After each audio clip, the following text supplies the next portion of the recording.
Annie Man. You haven't heard this one yet, Deb. Deb, you haven't heard this one yet. It's Annie Man. That's a funny name. Annie Man. Well, Annie Man lived a couple doors down. And he was my best friend for a while or whatever. And me and Annie Man were hanging out with my brother. Oh, here we go. No stories for you people. What's up, Claude? I was ready to tell a story, but rock that's on. what we got. Absolutely, man. What's up, Ranger? We got Sick Pat and Emerald.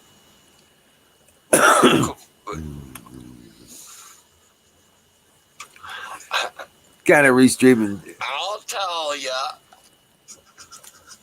What's happening, man? Just jamming. Well, I'd have to condense this story within 5 minutes, Deb. Restreaming him because he knows he's going to keep going. Deb, are you telling me to condense my story, Deb? Okay. 5 minutes.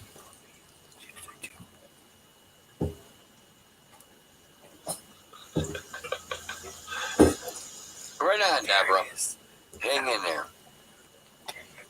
Deborah, hang in there. We all know you got a rough life, Deb. Deal with your shit. Deal with your demons, Deb. We all got them. Ready? Oh, I missed 2 points. All right. Let's see if I can get this Annie Man story done.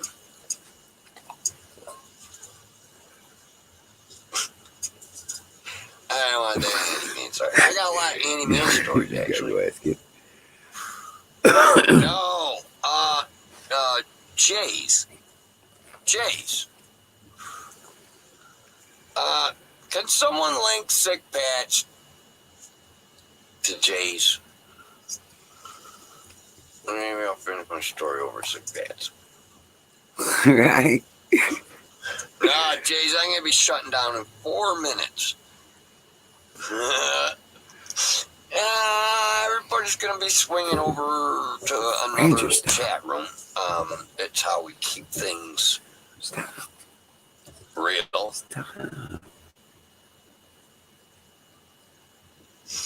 No, Pat is firing up a live stream, Jays.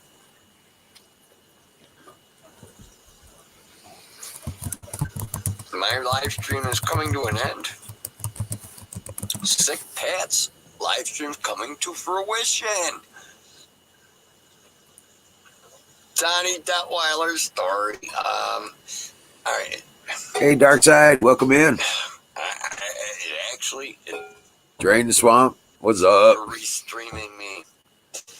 I forgot the story. Devra, welcome in. I got a lot of Annie Man stories. What's up, Zoom? Hold on, let me do a shot. Let's see if we can. Right on, Carpenter. I got a helicopter coming in. Hear it?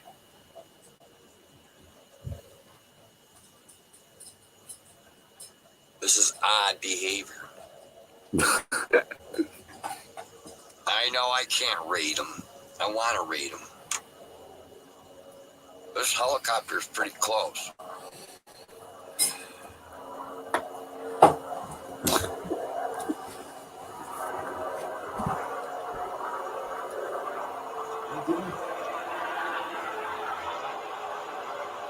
That's not. What the fuck? The fuck was that? That's good. That thing flew fast, man. That thing was flying. Fast and low. Like, hell yeah. No, this is fucking not commercial airspace here. This is, Wolverines! What are you doing? telling you, man, there's an airstrip. That's where that fucker was going. Bernie Chopper. Yeah, fuck them. No, there's an airstrip about fucking 15 miles away. Grand week, $10, Dad. 2 grams, though. You do not understand crap, Aaron. Deborah. Yeah, we can see that comment, okay? All about crap, Deborah. I know. Corn does not get dissolved easily. Not me, see Death. Let me see. I can check that. Don't talk about me behind my back. Oh, I'm talking about you behind your back, Deborah. Okay.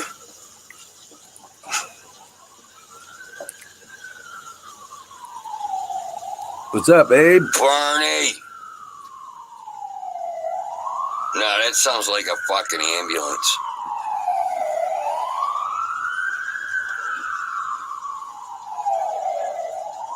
See Death. Not me. That's why I'm so glad I got a grower that I know. Dude, this is a 1 traffic light small town. You ain't getting a C-130 and then some fucking shit going on.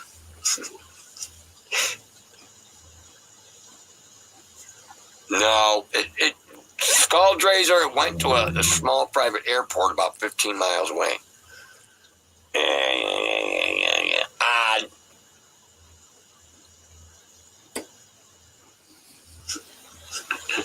The ambulance is just, I think, just bullshit. But just that aircraft was odd. Very odd for here. You don't hear now, not that low, and it was flying fast. $45 a joint.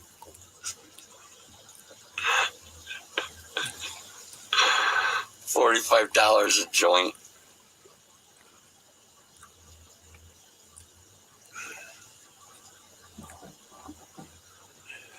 Hey, what's up, Skull? $45 a joint. That just blows my mind.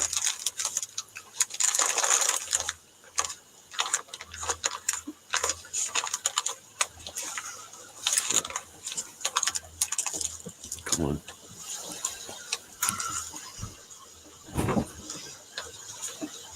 $40 an ounce for Girl Scout cookies, right, Blaine?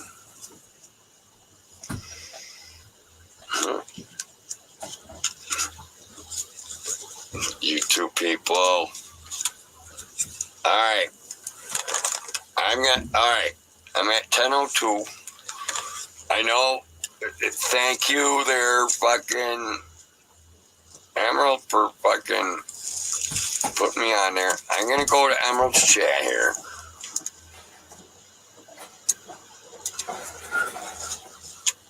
Canoes. No, that was a weird one, Canoe. I'm telling you, Canoe, I know the traffic around here. I know the air traffic. It ain't normal. We're not dumb. Thank you for showing up, Deb. I live to serve, Deb. We're not, Jay-Z. Hey, I'm going to go over to Sick Patch there, Jay-Z. You seem like a cool fucking chatter. It'd probably be a good place. Anyone got a fucking link for Jay-Z over there? Go to Sick Patch. Miss Conservative Miriam, Patriot, Miss what's Miriam up? likes linking. She comes out of lurking and does the linking. Rock on. I don't have the other sites up Like right now. It was So. bigger. That That was a big copter. I'd say that's a fucking a dual prop helicopter.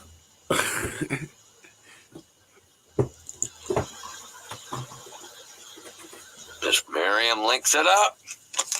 Hey, girl, Miss Miriam. Thank you, Miss Miriam. Carpenter Patriot? Skull Razor's got it going on, too. Carpenter? Yeah, Jason, man, you dude, seem let me like a get the good link chatter. I'd hate to lose you. Good chatters are hard to find. Carpenter Patriot. Hell yeah. Grab a link, my brother. Come on up on the stream. All right, people. I'm rolling a cigarette.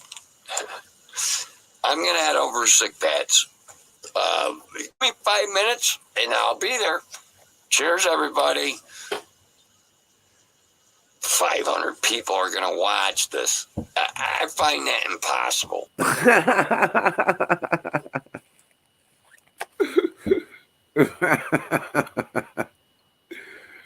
Oh, shit. That's funny shit. Okay, so what dishes were in the sink are done? All right, here we go. Come on, man. Thank you. All right, man. Here we go. I tell you what, man. I was thinking about running some videos tonight about some stuff I wanted to start the conversations out with. But Carpenter, come on up, man. Canoes, come on up. But I'm looking up some video that I want to show you guys. It's the interviews with Steve Pachinik. Oh shit! Oh man, Psychology. that didn't work either. Damn it!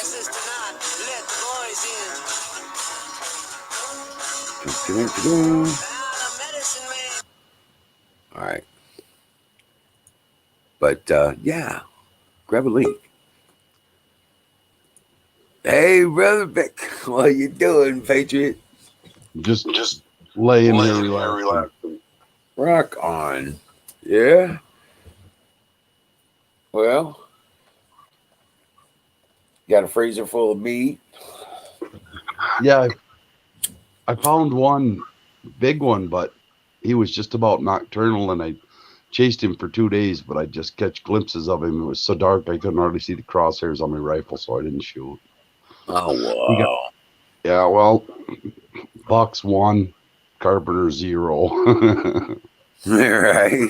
Yeah, you can get beat more than you don't. Oh, wow. But fuck, you sit there from an hour before sunrise in the morning till an hour after sunset, and you get like fucking 2 little glimpses of him. I seen a shitload of fucking decent bucks, but he was a bruiser. And he was just about nocturnal. Oh, He wasn't coming. Yeah, he was not coming out during shooting light. There's no way. Right. That's how they get big, I guess. Then I go back now, leaving Thursday morning for a 4-day does only hunt there. So, and then it's over. Oh fuck, I'm tired. Right. Of course, you could always come down here. And Is Missouri still going? there's no season on 80 acres. Oh, nice. Right. Like I'd be in heaven. Yeah, not sure we got any real big beasts here, but I know we've got some decent 8-pointers and stuff like that out there. Yeah. Oh yeah. I remember one year there was a article in the conservation paper. Some guy found it didn't kill him, but he found a 22-pointer, a whole rack got tangled up a fence. Oh, they're out there. And died there. You know what I'm saying? Yeah, they're out there. They're just them big ones are hard to get a hold of. Right. But by the time they found it, it was already bones. You know what I'm saying? It had already been eaten. Oh, sure.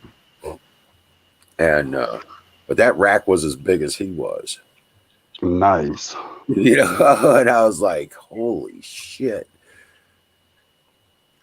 So, But otherwise, I've got 3 of them so far, but I passed on a bunch because trying for a big buck. But this weekend it's does only, yeah. so it's just for meat hunting. I think we need 3 for other people, not me. Yeah. So, so if they get close enough, I'll stack them up. Oh, I don't well, know. I'm getting to the point anymore where, fuck, I used to get all depressed at the end of the season. I'm kind of looking forward to it ending. I'm fucking tired, you guys. right. Oh, well, you know. Yeah, prowling them hills and shit. That it's old. I'm fucking 58 years old, you know. Right. Spend your day on the ridges. Where's my ass out? Whatever. I'm going to keep going though. I know. You think we're gonna stop? I kind of got myself boxed in, you know. I don't really have any other hobbies, you know. Right. Oh shit. And we got a rangefinder. We got a rangefinder. One of them, you know, them things that you push and you can tell you how far it is. Oh yeah. Yeah. So there's one spot out there that they're always up on the side of this hill in this bean field in it, and it's 357 yards away. And if they come out this weekend, I'm going to take my first crack at them. Oh wow. Yeah, people think, you know, oh, 350 yards ain't that far. Well, the hell, I've been hunting my whole life, and the hell it ain't. I'm telling you, yes it is. Yeah, 300 yards is a long ways away. And it can look like it's kind of close when it's the next ridge over. Mm-hmm. Yeah. Deceiving. It's deceiving. I've heard from there, you know, we've talked about it for a long time, and I've heard everything from 250 to 500 yards.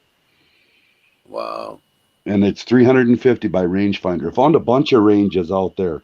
The one I shot this year was 246 yards away, and that was through the woods. Oh wow. Yeah, that was 246 yards in the woods, and that looked like forever. So, Wow. no, I'm just tired. I'm not going to be very good conversation tonight. Just worn out. No, you're doing fine, man.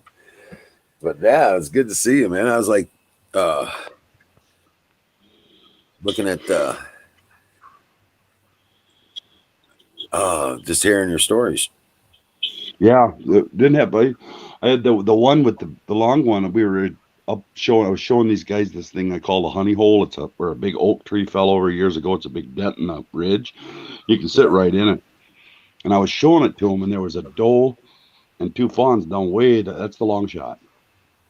And I said to them, I said, well, why don't you guys shoot that one down there? And they were like, oh, it's too fucking far. It's too far. You could never hit that.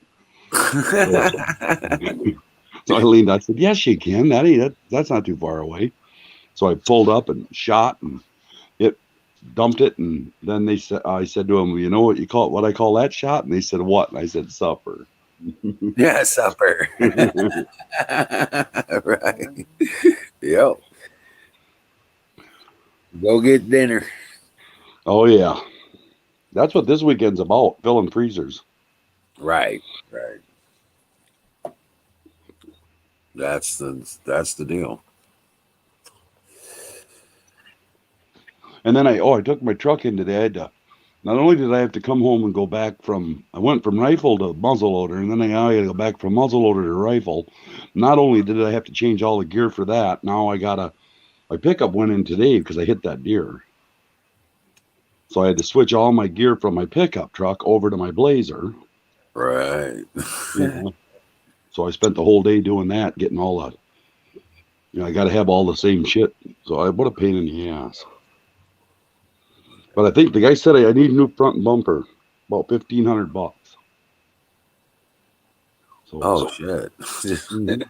rolled the front bumper right under it. I hit it really hard, and then I got to it goes, I think Wednesday or Thursday it goes for a front end alignment because I hit it with the front bumper and tire. So you did get a deer. Yeah. I tried to miss it. Well, it got me.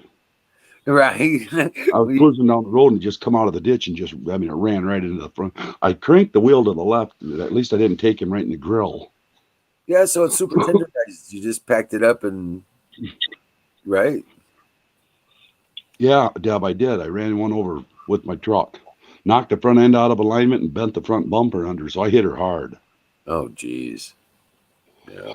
So it goes in today. It gets new bumper, and then the headlights kind of fucking shined up. You know how the one headlight goes way down the center line, and then the other one goes down, kind of down off into the ditch, out there, and now they kind of shine up in the air a bit. So I think my whole front clip's been pushed up.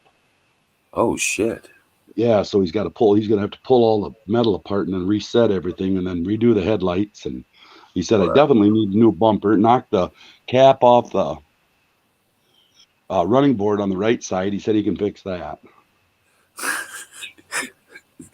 Look, I hit it hard too. I mean, just jumped the whole truck. I ran right over the thing. With all your hunting. Yeah. Yeah, I hit one after I took a shower. Now, did you keep the deer, or did you just? No. Nope, I left it lay. Oh, Jesus. I thought about that. I thought I should have at least grabbed the back straps off it, because it kind of ran over the side of its head, Right. Oh, I did, Deb. I've got 3 of them so far hunting. I'd have field dressed it right there and throw it in the back of the truck. Yeah, we were talking about it later, and I don't know Wisconsin rules. Minnesota, you can't take them. Oh, yeah. Yeah, but in Wisconsin, you can take them. So that's what they were saying, too. And I was like, really? I didn't know that. And they said, yeah, you can just throw them in your truck if it's a road. If you hit them with your car, you can have them. Yeah, just got them right there and and throw the carcass in the truck. Yeah, Deb, I got 3 of them so far.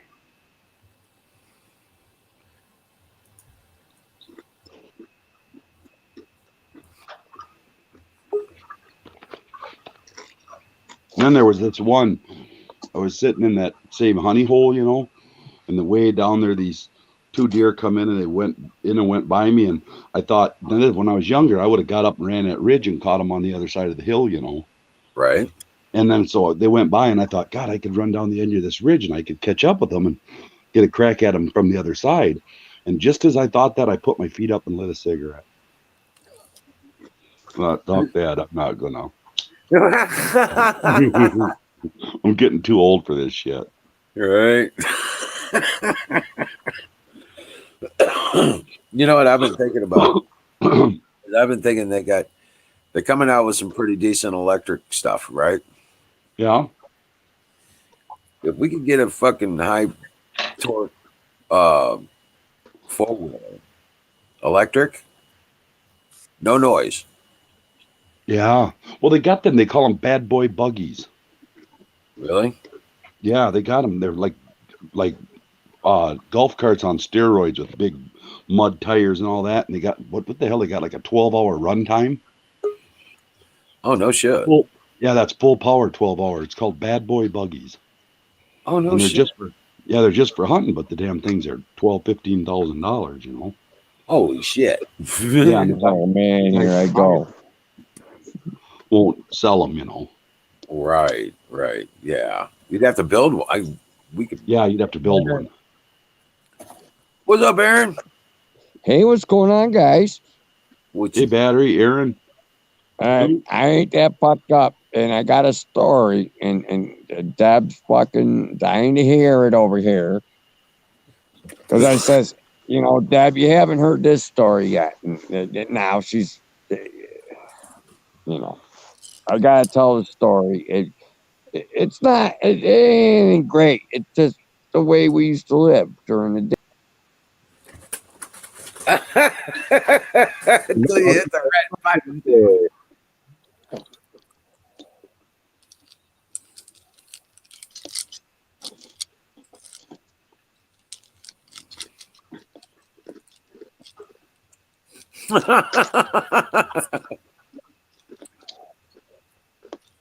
I know. I ducked in, I ducked out. I know. I hit the fucking chat button. Swear to God. Hey, Lou. All right. So I gotta tell this story. And me and my buddy Andy, I was like, from Okay, you got more friends than us? 6 to 12 years old. Like when Andy went into high school, that's when we split up. But we were best friends for like, 5 or 6 years. So, I mean, we used to go fishing every day, all this shit, or whatever. Well, so what we used to do, we used to push our bikes up the creek with our fishing pole attached to our bikes. Like the frame of our bike. We had the fishing poles going, sticking out front. But we'd push our bikes up the creek to go fish for bass at this pond. And while we were pushing our bikes, we'd set our bikes down and we'd hunt for crayfish for bait. Oh, ain't nothing catching bass better than crayfish. Oh, and you want a badass crayfish on there, the badder asser crayfish, the badder asser fucking bass you're gonna catch. If you got a big nasty crayfish on there with some big claws, seems like you got a big nasty fucking fish on there fighting and shit, trying to get that big nasty crab. So we were always hunting crabs. Oh, I know. I should fire up the goat. Kind of a good Fire idea. in the bowl. Oh, I know. And I heard that big doobie fucking fell off the fucking counter. So I gotta do a little searching for the fucking weed there, canoes. But anyway, so me and Andy, Andy man. Me and Andy man, we push our fucking bikes up the creek and we grab all kinds of crayfish, right? For fucking, we're bass fishing. And then we run into my brother and his friend. It wasn't Mike Patton, because Mike Patton was my friend. It was Mike Patton's old Raymond Patton and my brother were like friends at the time or whatever. And Raymond, he didn't put out nobody's shit. He was like sick Pat. He'll punch you in the lip, like as soon as bullshit come out of your mouth. Like he was that guy. He'd punch you and fuck you up and say shut the fuck up. He wouldn't, he was that guy. And so Raymond Penn and my brother, they were fishing and we were fishing. We had crayfish. And they wanted some of our crayfish, and we're younger kids, and they could beat us up and shit. And so we gave them some of our crayfish. Nah, dude, like me and my brother are like 6 years apart. So, like, I'm 10 years old, my brother's 15, and there ain't no. You give them the crayfish. You know what I'm saying? I was the youngest, so you gave up the crayfish. And my brother's catching fish and fucking Raymond was catching fish and shit. And it's just we had a good time fishing. We all had a good time fishing. And if we were having a bad time fishing, they'd come over and pick on us because we're the younger kids. But they liked us because we gave them crayfish and they were catching fish. We were catching fish. Everybody's having a good time. So, all right, we're done fishing. We ain't keeping nothing. We threw all the bass back or whatever. But we had fun. We had a fun day. We're all in good spirits. We start fucking walking down the creek home. And me and Andy got our bicycles, and my brother and his friend didn't have bicycles. So we walked down the creek, and then there's just one house that managed to put. He had to drive across the creek to get to this house, and that was the English teacher, Mrs. Bland, and we called her Peg Leg because she had a peg leg. And Mrs. Bland was cool.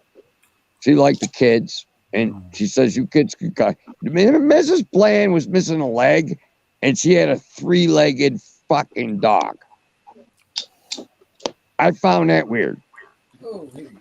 Like, Like, she went to the pound to find a dog missing a leg. Like she was an English teacher. Mrs. Bland. She was an English teacher. And she had a 3-legged dog, and she only had 1 leg. And we called her Peg Leg. And she didn't care. She thought that was cool. I think she smoked weed, if you want my honest opinion. But anyway, that her driveway, it was like 60 feet down. Dude, there's a waterfall coming off of her driveway that it was way down there. And so we come up on that, and me and Andy had to cross because we had bicycles. We didn't want to ride the creek down. We wanted to get on the road and ride our bicycles on the road. And these kids, they lived up on a hill. They didn't like fucking the dude we were hanging with, Patton. Yeah, it wasn't Mike. It was his brother, Raymond. Oh, they hated Raymond, and Raymond liked to fight. So all of a sudden, there's like 4 dudes across the street, and they're like, "Where are you guys going?" And this is the teacher's driveway, but it's 60 feet down to the ravine, dude. And that's why I like ravines, because you get thrown down a ravine, it takes a lot to get up. And that's why I'm on a ravine. I like that. I throw your ass down this fucking ravine, and then you can come up and try to get me again. And you're going to be tired by the time you get back up. I like that. But anyway, so there was 4 of them, and there was 4 of us. But me and Andy are like 10 years old. So, like, we're not good fighters. And my brother said, "Hey, put your biggest, sickest lure on your pole." So I had a nasty, like, double 3-prong fucking lure, for catching goddamn muskies and shit on there. Andy put on his nastiest lure. And my brother goes, "If they get near us, just fucking aim for their face." So I'm like 10 years old. And I'm like, hey. But it turns out them 2 fucking went into the arena in the middle of this bridge to fucking Peg Leg's fucking house. And they started swinging at each other and shit. And then they got to the ground and they're scuffling, and fucking Mr. Patton throws him over the fucking edge. And the dude goes sailing down, fucking lands on the rocks, gets all wet. He's like 50, 60 feet down. If he comes back up, he's going to be tired, and Raymond's going to kick his ass. So me and Andy got to leave. They said, "Okay, fight's over." And the other 3 dudes, they let us all leave. And then my brother and Raymond, they walked the creek home, which the creek brought you into town and shit. But it's just fucking weird. Like, we had fights when we were growing up, but nobody killed each other and shit. Like, I always had a fucking knife on me in high school, but I never stabbed nobody.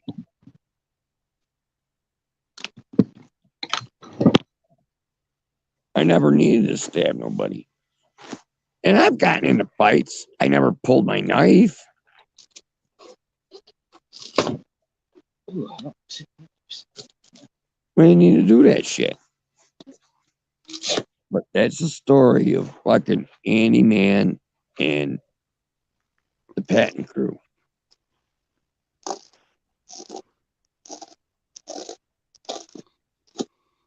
You guys got this shit. Okay. What's on the business tonight? Well, do I gotta create another story to keep fucking audio going or what? I got 5 people here, Oh, and then I just hear you fucking ripping shit up over there.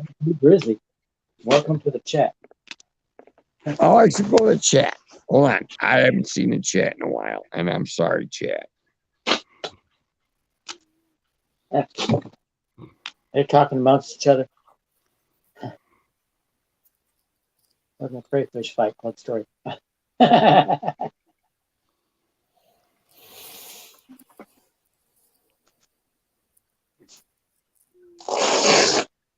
Darn, there's some fighting crayfish.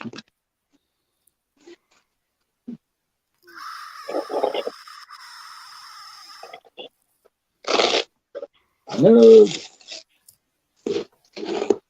Fire in the bowl. I've got that video queued up. I didn't realize my mic was muted. I've been talking for the last minute or two. All we heard was Aaron.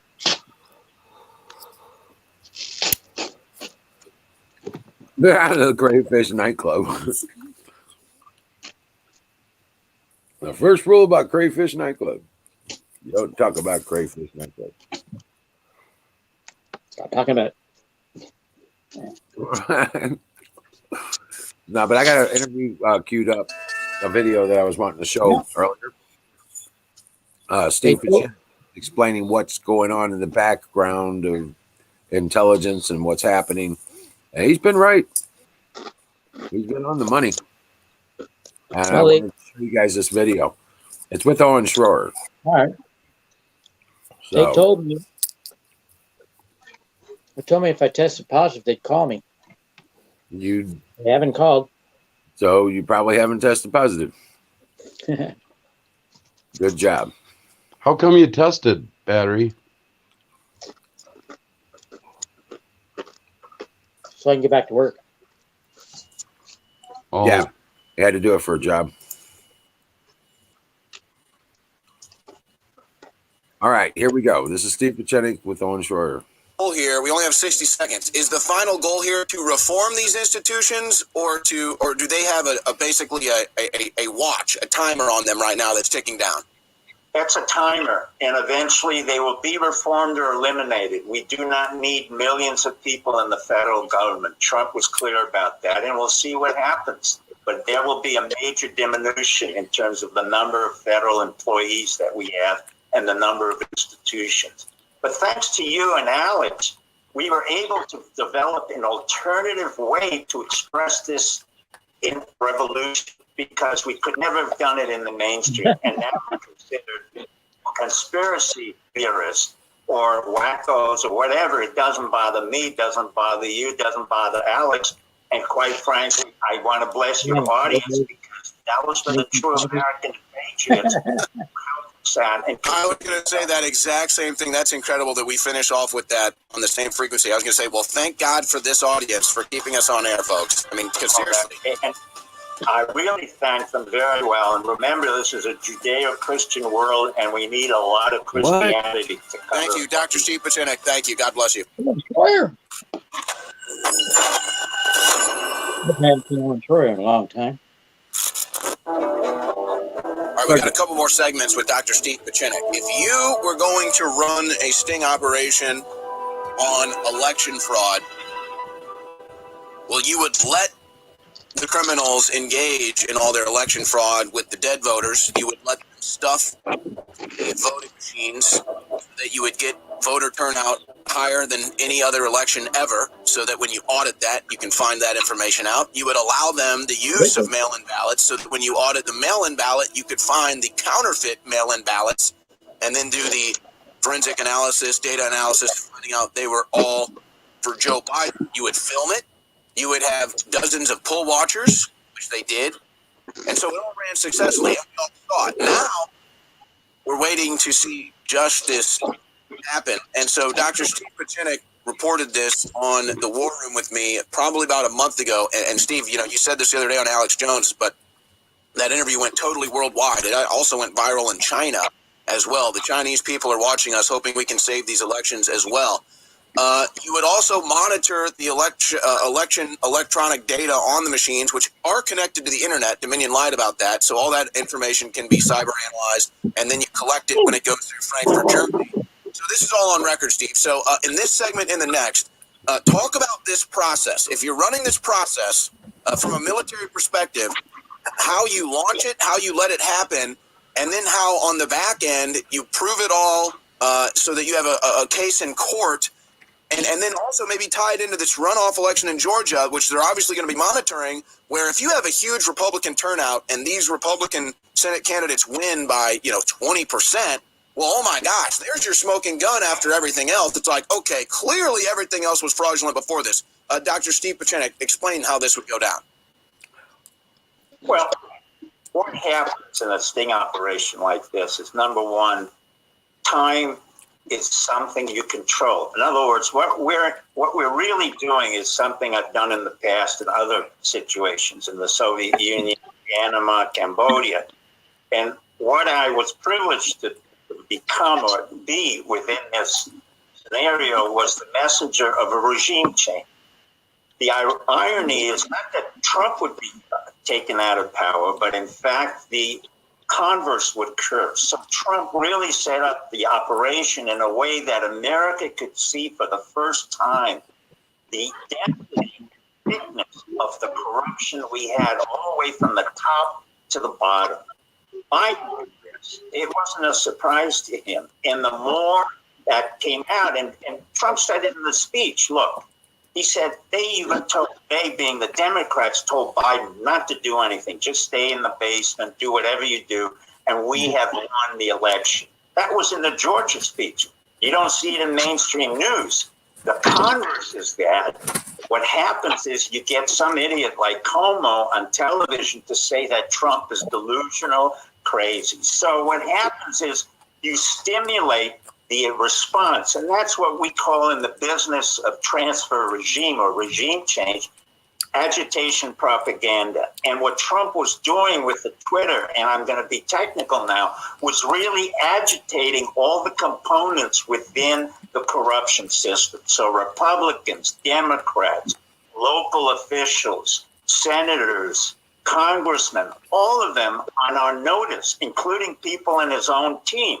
William Barr, Dunham, and others. And I've said for a long time, Barr has a very unscrupulous background. He was a DI, an analyst, a DDO at CIA for 7 years in the CIA, and he becomes Attorney General under Bush, who's CIA, and then allowed the Iran-Contra to be free and sanctioned the invasion of Panama, which I was involved with.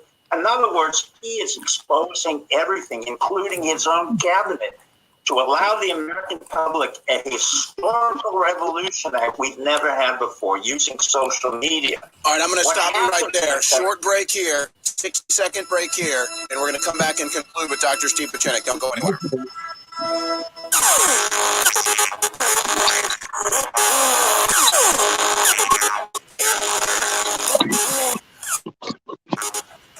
All right, we're back here. Dr. Steve Pachinek is experienced, we'll say, an expert in regime change. And so I want to put out my notion of what he's talking about here and then let him finish this segment. The regime change that we're dealing with here, it's confusing because it's not about Trump, who's already the president. Trump is the president. The deep state regime is still in power.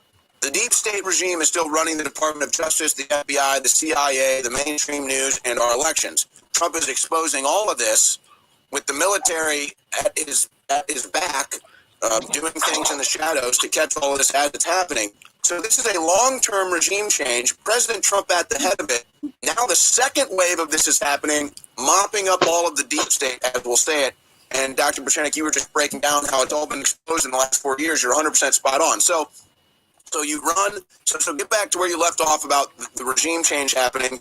Explain how it's the regime change of putting with Trump at the head, of just America first, American patriots, people that aren't bought and paid for by foreign entities out of China or other communist areas, or blackmailed with the CIA or Epstein blackmail, and then talk about how you allow all of these shenanigans to go on. You're watching it from a cybersecurity perspective, a military perspective, a legal perspective, and then you have the entire front of information to say, okay, here's who the traitors are, here's who in the deep state, here's who's compromised, and then you could only at that point use the military to do it, because you've learned now every other element, every other institution of our government has been totally compromised.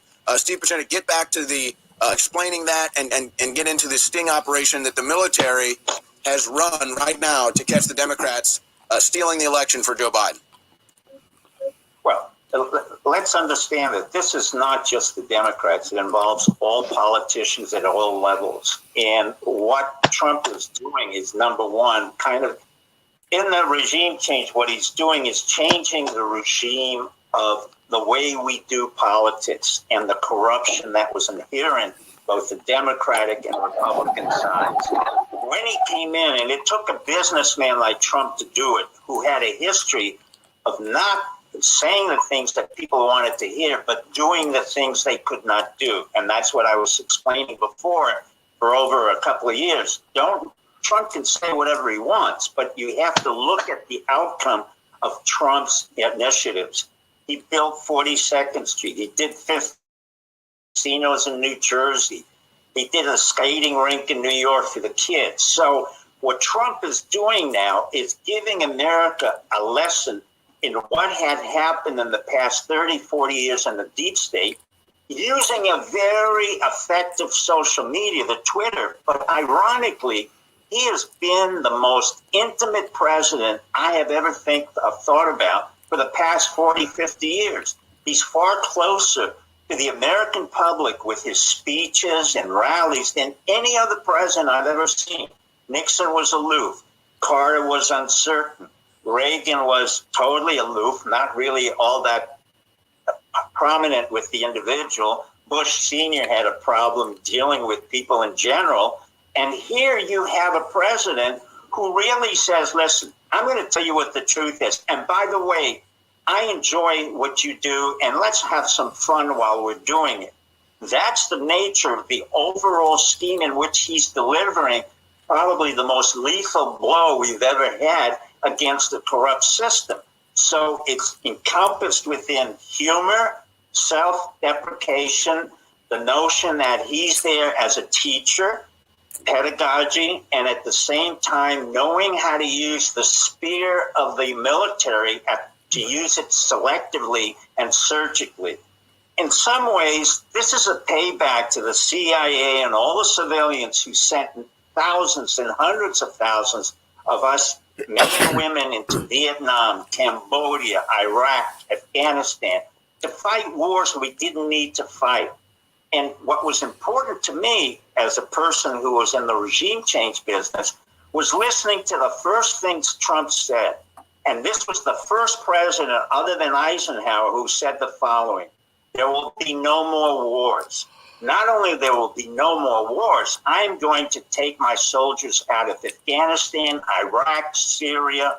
And this is what people like myself who've been involved in regime change, who've been involved with the military intelligence, have said repeatedly.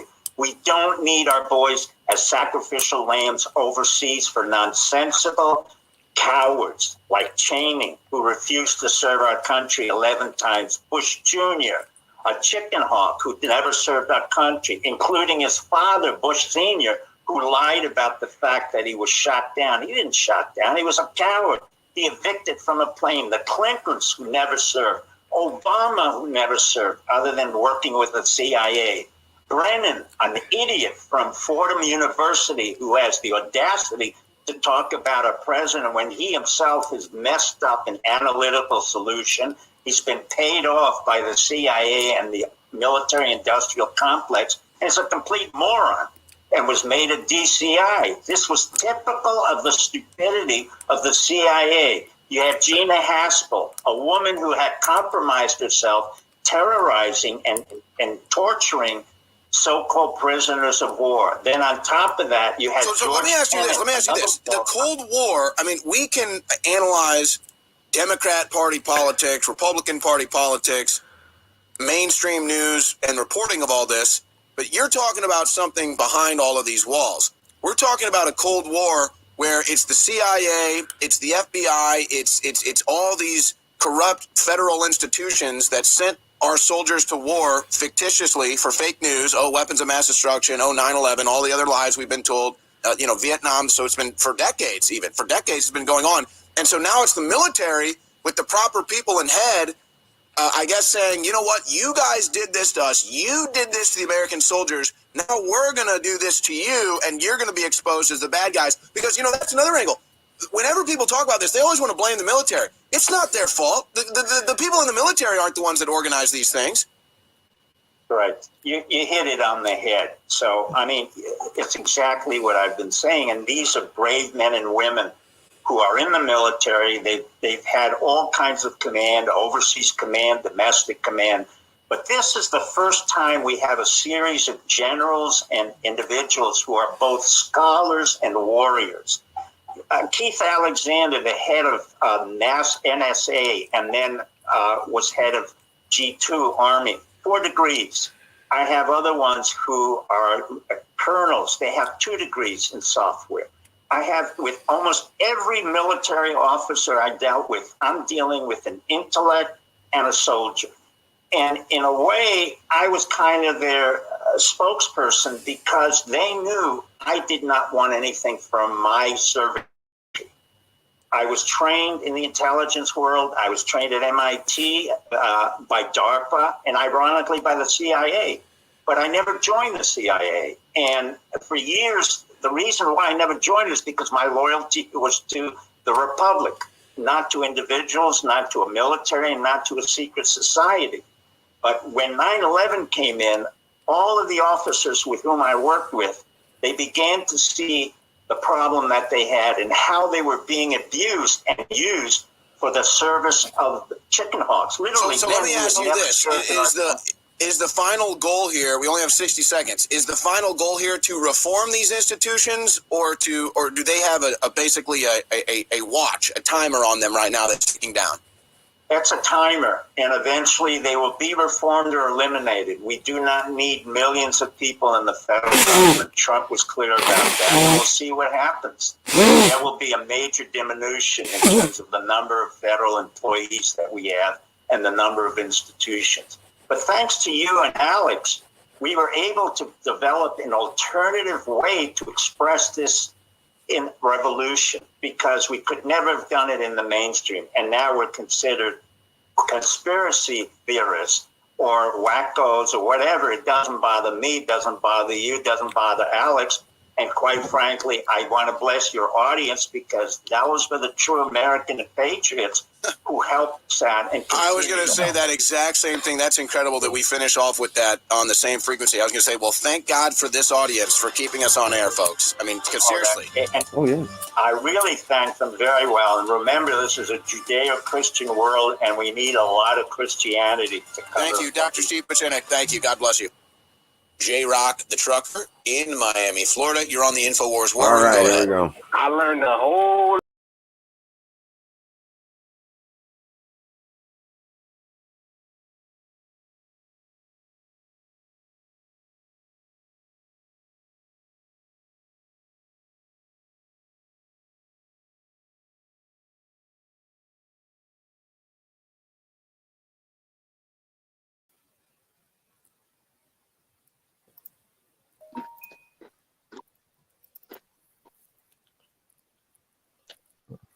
Okay, just went live. That she did.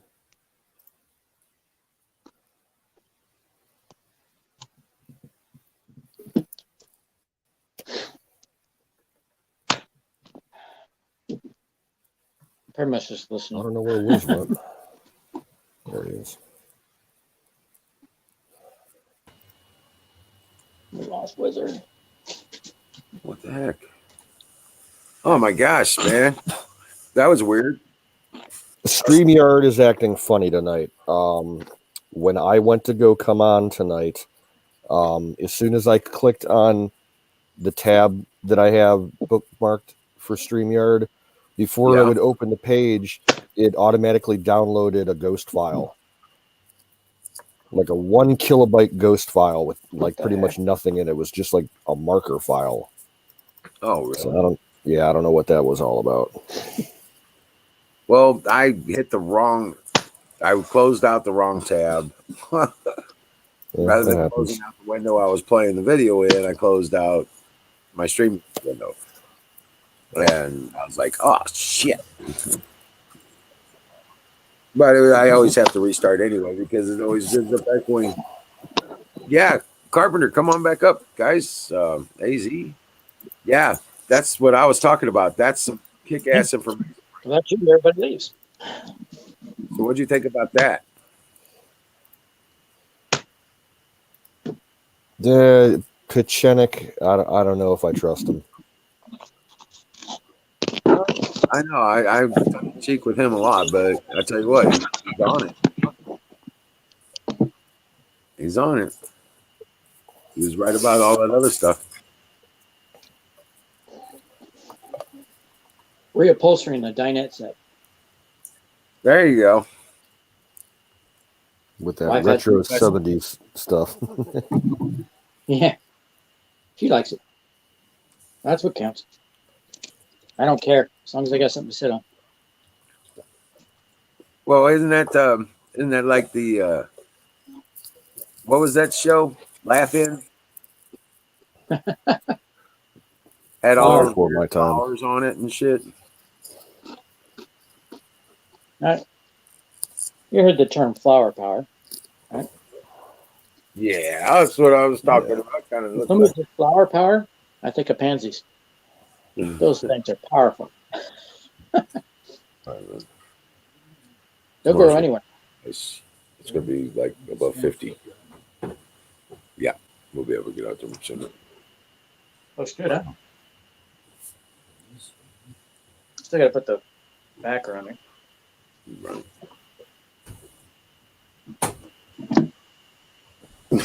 Make short work of it. Like having that electric staple gun. Right. I got handmade. I got the hand runners, yeah. But I still got to take them out by hand.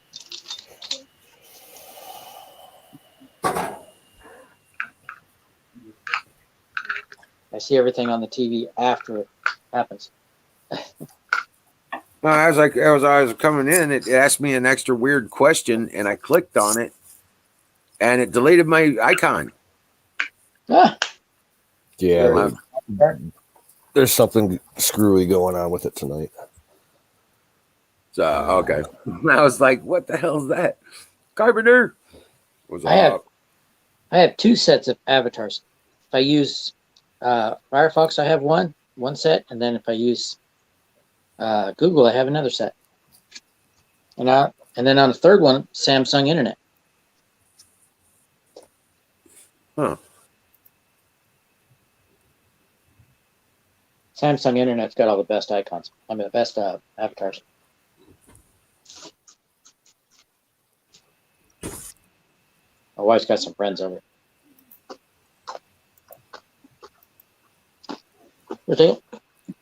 I still haven't got the results of my test. I saw the results, but can't print it out. That's a more appropriate icon now, anyway. Yep, I see that. I've seen that that picture like 3 times. Yep. A sticker on the back of cars. Really? Well, 1 pickup, 1 SUV, and 1 car. Minivan.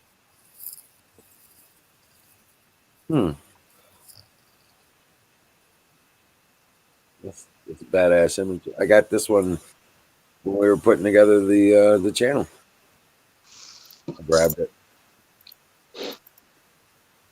It's funny. I wear my Trump scarf. Yeah. At the store, and nobody says a word. Are they afraid?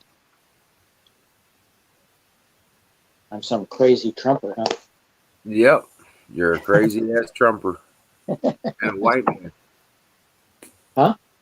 And a white guy. Yeah, I guess you could say that. Okay. He's a honky.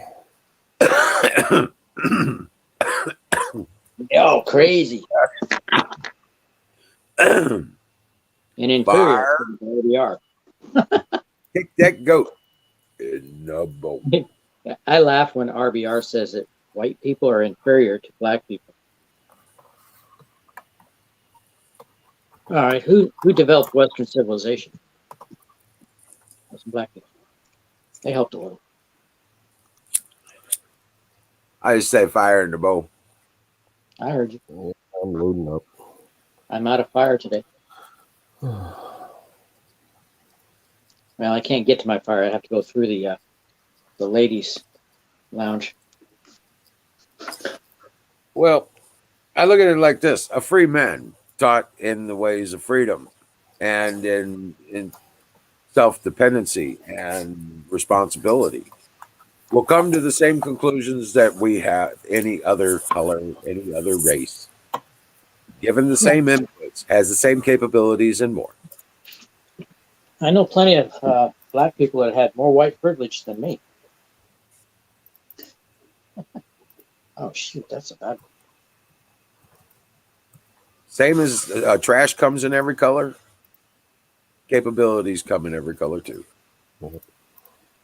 Shoot, this is full of holes. I need the right one. Oh, hold it. Yeah.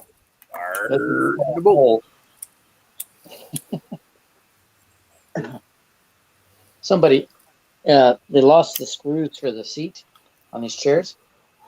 What do? They glue it. So anytime you want to reupholster, you got to rip it off there. And that's the result.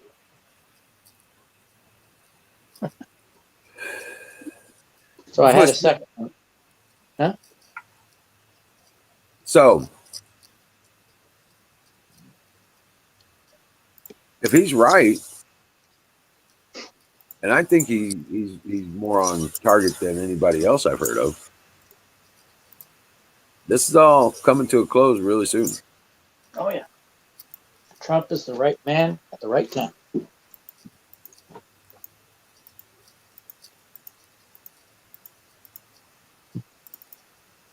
I think he has worked within the deep state, so he knows about it.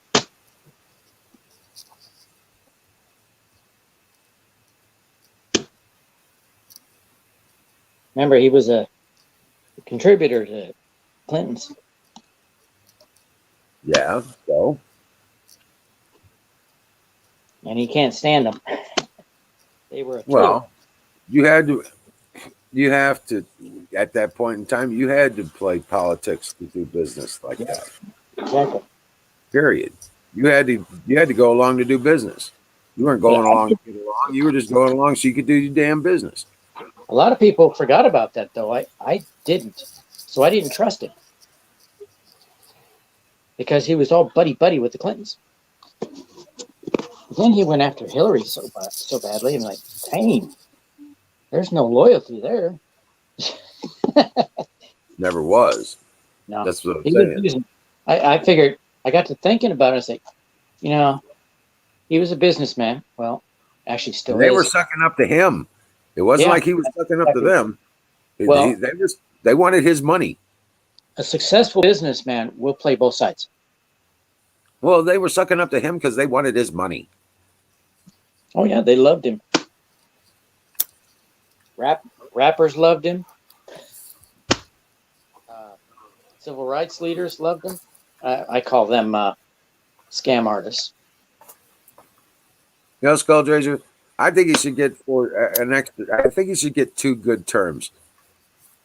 2. Yeah. You know what I'm saying? Because the first term 2 more was just wiping their shit the fuck off the map and trying to survive their attacks.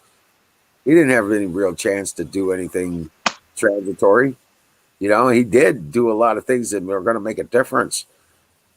that have made a huge difference. But yeah, he deserves to be president for 8 years.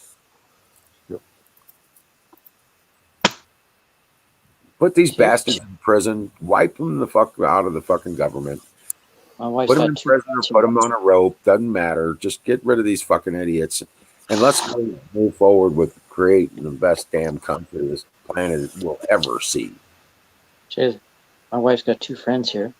They're both Mexican or Mexican descent. One was born here. She likes Trump. The other one don't. Yeah.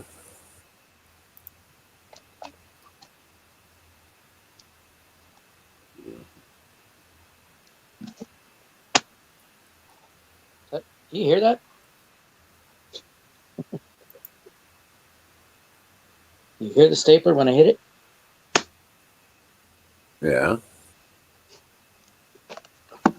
Found this thing at the Goodwill for $3.95. There you go. My wife loves the Goodwill. In her country, no Goodwill.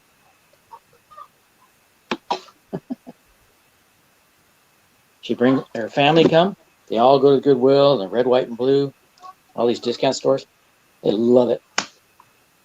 They have nothing like that in Chile. I think we have a trade deficit. Chile, I think 80% or more is imports. They don't produce a lot. Mostly lithium and copper.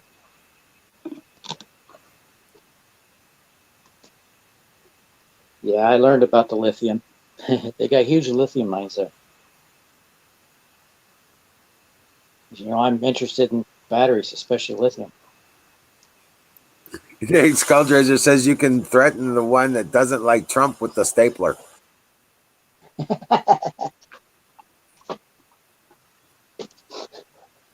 Right. Like Barney Fife. But they're so like I said, I'm real confident. I've been confident for a long time. Trump's gonna get his second term.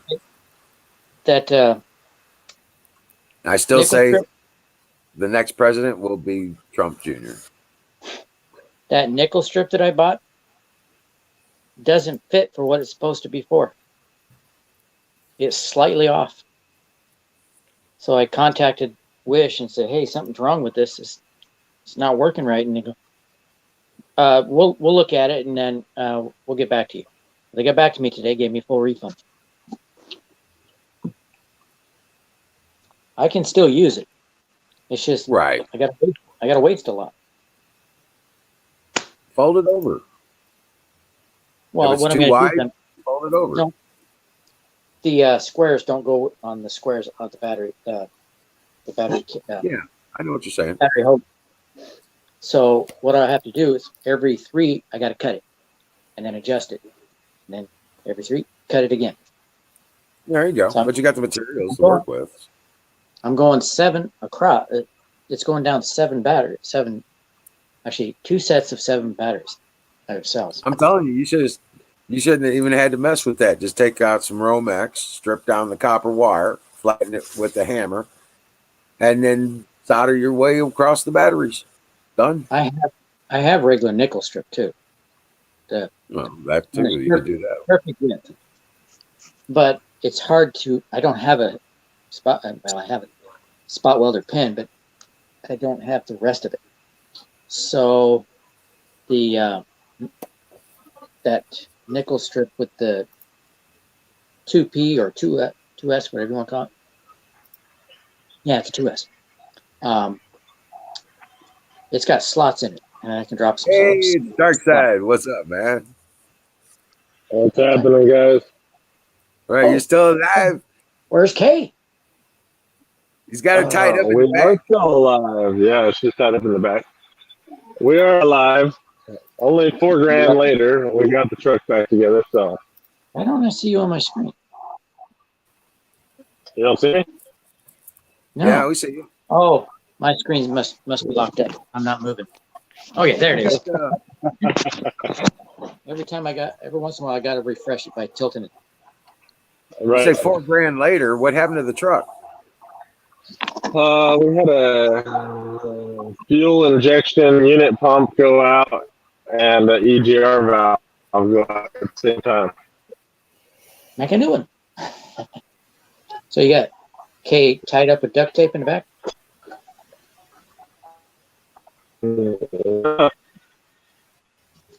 What? They froze up. Way to do it. All right. You start. Am I froze up? Yeah, you did. I don't know if anybody weird. else. Yeah, I said, yeah, I should do. Yeah. You started moving again. I don't know. Nope. Oh, you're moving a little bit. You're legging up.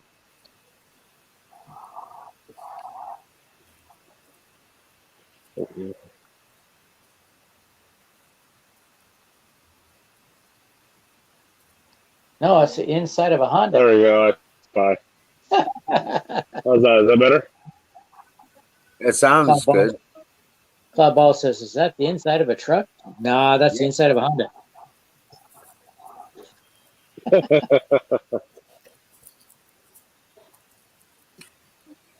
Yep, that's the inside of a rig. All right. Can we get a camera now? Toyota Camry. Yep, off of 18-wheeler. What'd you say is what kind of truck you got? Kenworth T660. There you go. Yep. Oh, there's Kay. Yep, she's right there somewhere. She got the laptop. And back. She's got her pants on. She's working on stuff right there. Oh my gosh, Frankenstein. She's running links, she says. She's a little hard on the interior, you say?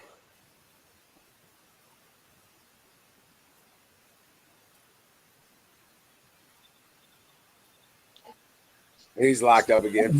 In one Claude. Oh, my back. Clear.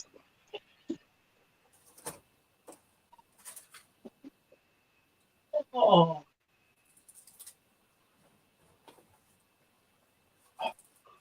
Okay. Yeah, suppose I should put this chair back together. Got the backer on it. Original. Front on there. Tight. Feels good. Feels good. We got this dinette set for free. And it had vinyl seats on it. Oh, yeah. And much of the vinyl was broken, ripped. So my wife said, I'll just put a new one on there. There you go. The stapler does not fire off unless it's got pressure. There we go. So, Claude. There we go. Oh, yeah?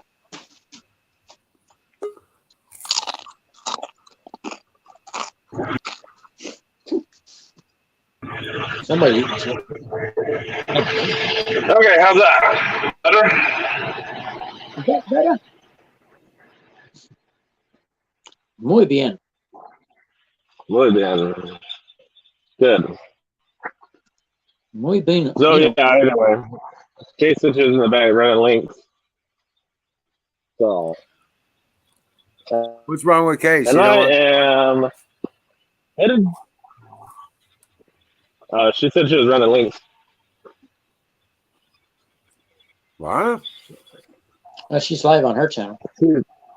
She's restreaming you on her channel and running links. Hi, Kay. Stick up a hand. This is okay. Oh, kick ass. Thank you. Oh, and she feels like shit. So, she doesn't feel like being on. Truck Oh, stuff. Yeah, I'm pretty sure it's because she pierced her lip, and it's like swollen and hurting her. So, oh, and her teeth hurt. So, Oh wow. Okay, I gotta put this chair back together. just trying to listen in.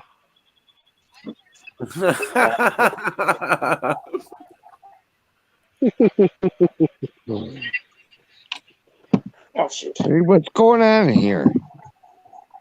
Oh, what's going on there? Oh, I'm checking the comments. I'm checking Claude Balls and Wild Bill's Ghost. Claude's what? Claude's Balls. He was balls alone. See how I pronounce that W? Balls. It's balls. It's balls. Hey, you gotta use your diaphragm. Claude's balls. You gotta use your diaphragm. Nah. Hey, I'm digging it, people. Hey, thank you for letting me do the fucking the little story there. It was a fight. And dude, I'm telling you, we had pickup trucks. Like, I'd say half a dozen. Levy? No, we had half a dozen pickup trucks during hunting season. Had 2 guns on a gun rack in their truck in the high school parking lot. Yeah. Put it away. No. And that's a normal thing. And we brought knives to school. Everybody carried knives, but there were no knife fights. People would fucking do it with their fists. Okay. I've got what brought this about. I'm just saying, times are changing. These kids never skip a fucking class because they can't. That's my wife's view. There's cameras everywhere. You can't skip a class. Right. True. No, you can't skip a class. I mean, how are these kids supposed to be kids, man? Well, I was absent more than present. I'm serious. No, fuck that. Every Wednesday we went to breakfast. No, Wednesday's senior skip day. We go to breakfast at Waterman's. All this, like seniors, not all of them. 30% of the seniors went on Wednesday to fucking Waterman's breakfast. No, 30% of the senior class every Wednesday went to breakfast. Fuck that. These schools No, we all had passing grades and shit. No, we had passing grades. Okay. Okay. My 12th year of high school, I took a lot of art classes. Exactly, And Carpenter. Air tires. I took every industrial arts class. I took woodworking, plastics, metalworking, metal shop, photography, printmaking, and graphic arts, ceramics. I did a course study in ceramics. I did all that artsy-fartsy shit. All right, well, Bill. Dream well, Patriot. That's the chair. And all that shit. And nobody, I don't know. I had fun in high school. I skipped a lot of classes, though, and got stoned and drunk. I did shop. I did egg. I did You know, shop, did I had a automotive. I good, took a whole semester or 2 semesters of auto. I did wood shop and I did agriculture shop. yeah, FFA. You I went was down in low. that. Future Farmers of America. I know how to grow shit, dude. I know how to grow stuff. I'm pretty good at it. My thumbs are both of them are green. Crazy. My thumbs are fucking green.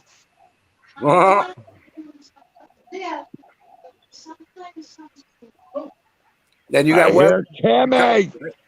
I don't know that I can say my thumbs are green, but I haven't really been in the shop much. Hear Kimmy Yeah. or someone.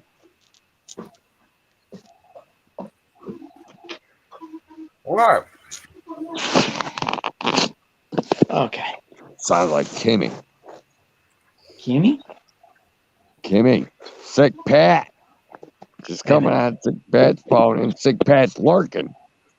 That's what's going on here. Watching the Sick Pat.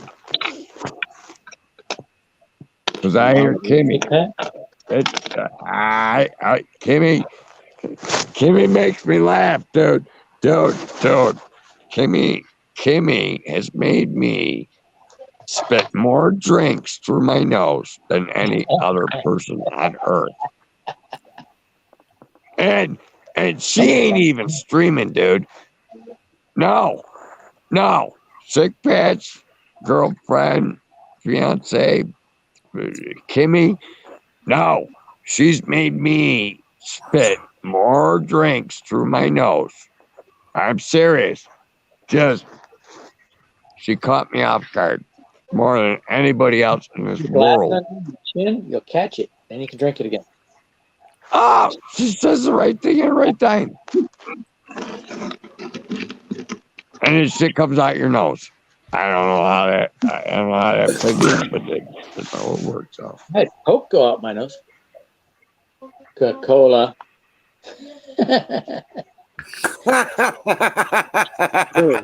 God balls. I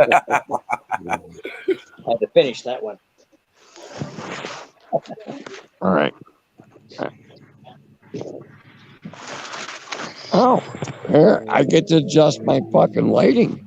There we go. But I can't see my chat. If I adjust the video, the chat's gone. Can you believe that? And I got this big black fucking area where the chat can go. Yeah, I can't make it. Yeah, isn't that stupid? So while I'm on video, like I am now, I ain't got no chat. I gotta hit the chat button. Can you believe it? All right. Mine's the same way, and I think it's stupid that it doesn't put the chat in a little huge black spot in the bottom. Yeah. Well, even Canoes was having issues earlier, and I had another issue tonight. But yeah, I think there's something going on with StreamYard tonight. It usually doesn't have problems, but it's really rare that it does. But occasionally, I mean, InfoWars. But they've been really consistent, man, with the quality on their maintenance and upkeep and stuff. Though I'm really happy with StreamYard as far as that goes. It does what it says it's going to do.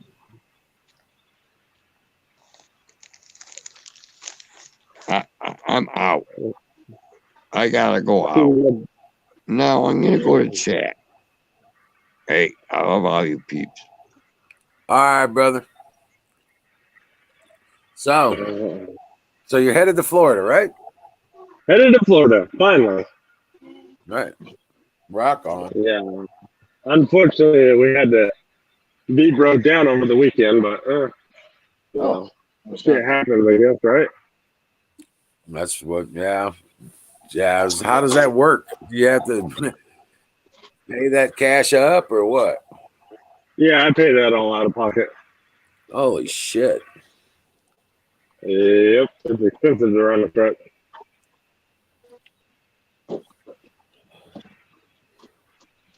That's Everybody wants their shit moved for free. right. Which, I don't know. I mean, we do exotic cars, high-end luxury imports. And, you talk to a guy that's got almost $500,000 car, and then he wants, like, a discount to move it. So it's like, obviously you're not hurting for money. Right. And wouldn't you rather pay more to get a good job done than just find the cheapest guy? Right. That's some government attitude there. We're gonna pay $2 trillion for this jet, but you know what? We don't need to hire mechanics that are competent to work on it. We'll just train the guys that are in the infantry. Right. We'll make them into mechanics. My father was driving in Mojave, California, and he blew out fifth gear and couldn't drive over 30 miles an hour. It was a long trip. That happens occasionally. He was hauling a load too. Oh man, it's got to be rough. Yeah, he went into the dealership and had, this is the second time that the nut came off of it. So he had him, when they put it back on, ping it, and it never came off again. Was that on a 90s model Dodge? No, 2006. 2006. Okay. Still having that issue. I know that was a huge problem with the mid-90s Dodges. Fifth gear knob fell off all the time. Yeah, they don't. Although I've got a 95. Yeah, I've got a 95 full of it. It's never had a fifth gear problem. And I did have the synchros fall off or wear out in one gear. But just speed shift it like a semi truck.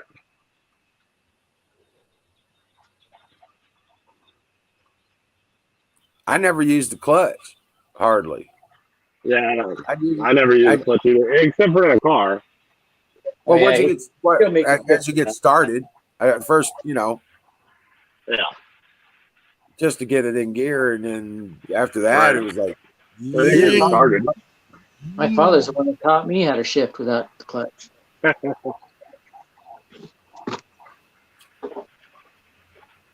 After you get used to that, though, you can shift an automatic transmission with a gas pedal. Who can't do that? I can do that too. Who can't?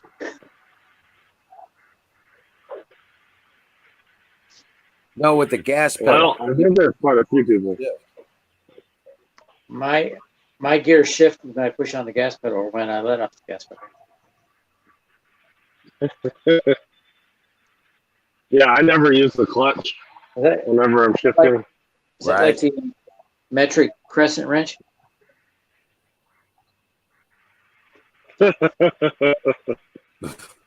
Or in the Army, they would say, "Hey, go to the tool room, get 150 feet of flight line."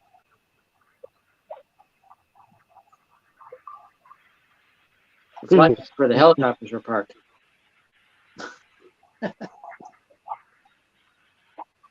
Get the left-hand drive socket. I got a heads up before I got to my unit of all the jokes they'll try. They were going to mess with you? They tried. So what was your MOS battery? Every one of those tricks they tried.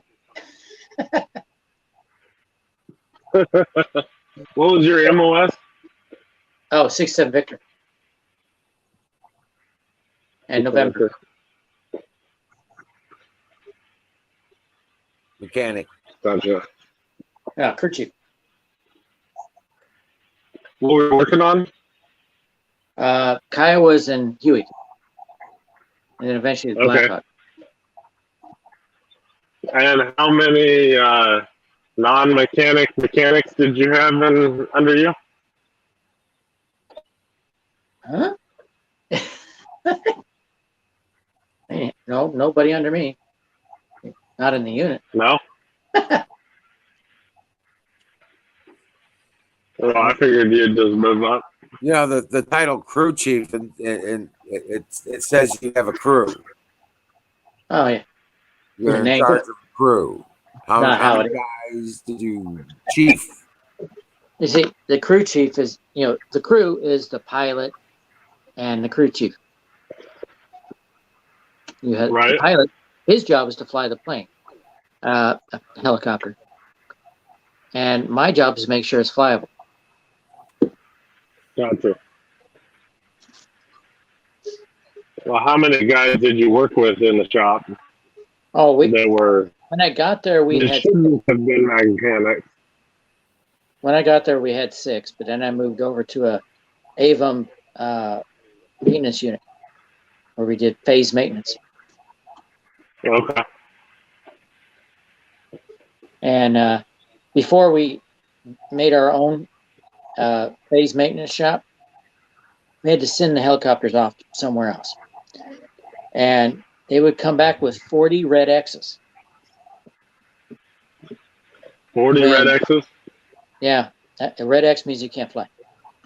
And when we got done with it, there was only one. And you to get that one off, you just have to inspect the helicopter, make sure it's flyable, and then you check it off. That's all. Gotcha. You know, if the pilot pissed you off, you could red X his helicopter. Yeah.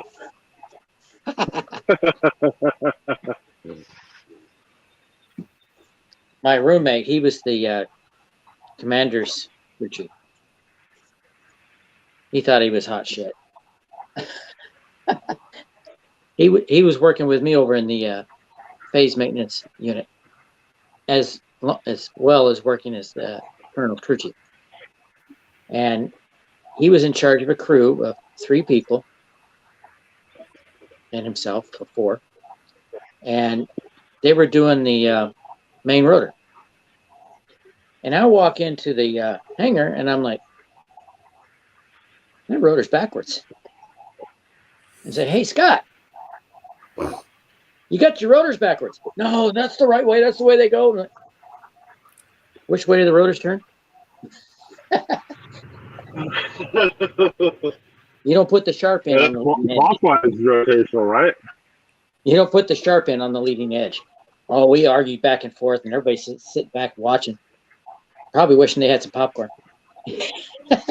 And somebody come in the hangar, whoa, that rotor's backwards. Oh, he turned beet red.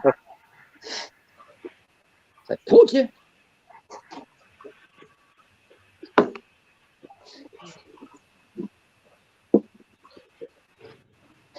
Hi. He was a great roommate. He talked like those rotors turn. He talked like he was. Those rotors turn clockwise, right? Huh? I said those rotors turn clockwise, right? Yeah, if you're looking from the top. Yeah. Yeah. And I think he's. I think he was more used to looking at it from the bottom. Oh, okay. I was like, man, how did you put him backwards? Would have found out when he put it up on the helicopter. What would even happen if you tried to start up the engines and spin the rotor that way?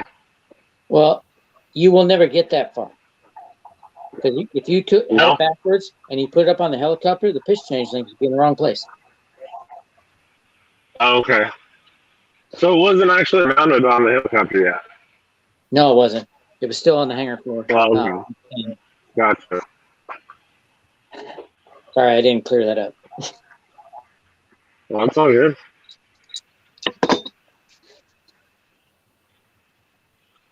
God, man, I miss working on a helicopter. I went to get my AMP, It's an airframe and power plant, so you can work on helicopters in the civilian world. Doesn't matter. I already trained on it. I had to go to school for it, and well, with the military, we didn't have to worry about the FAA rules, or FCC rules, none of that stuff. We just made sure the helicopters fly. Well, on the outside, you have to comply with all that, so we had to learn that. And I didn't finish the school because I ran out of money. I didn't have a GI Bill. I had Veep. Veep sucked.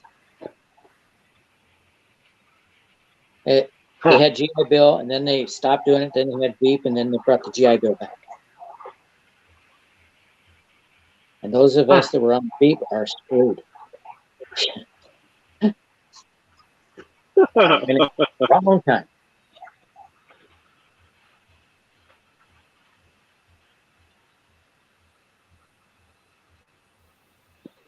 Why would Lisa be running? I can see the chat up on the TV. Yeah, I was just looking at that too.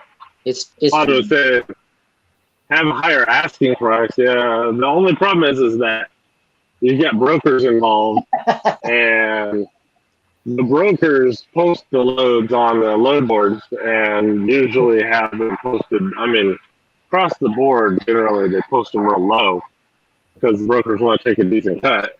But then half the time the customers are the ones setting the low rate, or they've got it in their head that should be a low rate because the brokers told them, "Oh, I can get it moved for whatever, you know."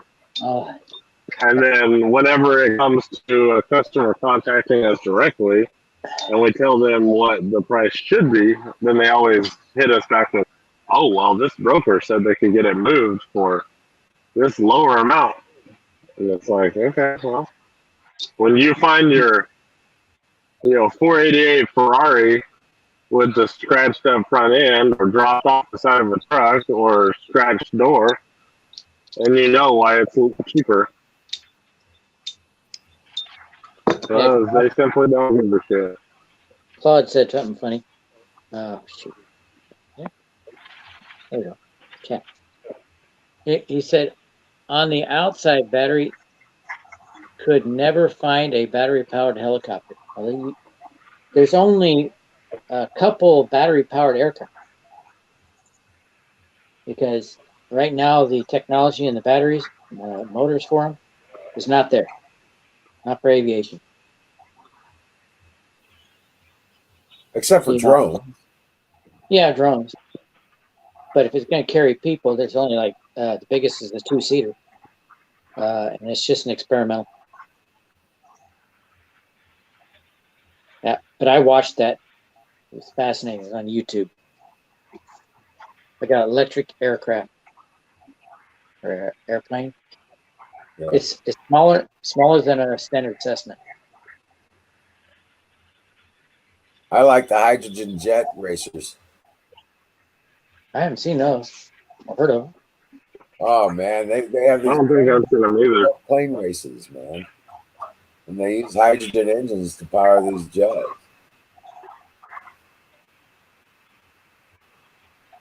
I know what kind of battery can find. What? I'm sorry, Lisa. I don't understand.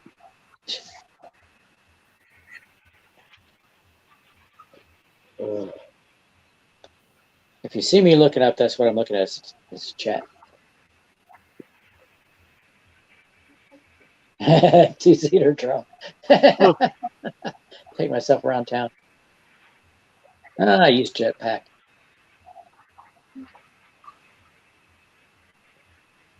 Oh.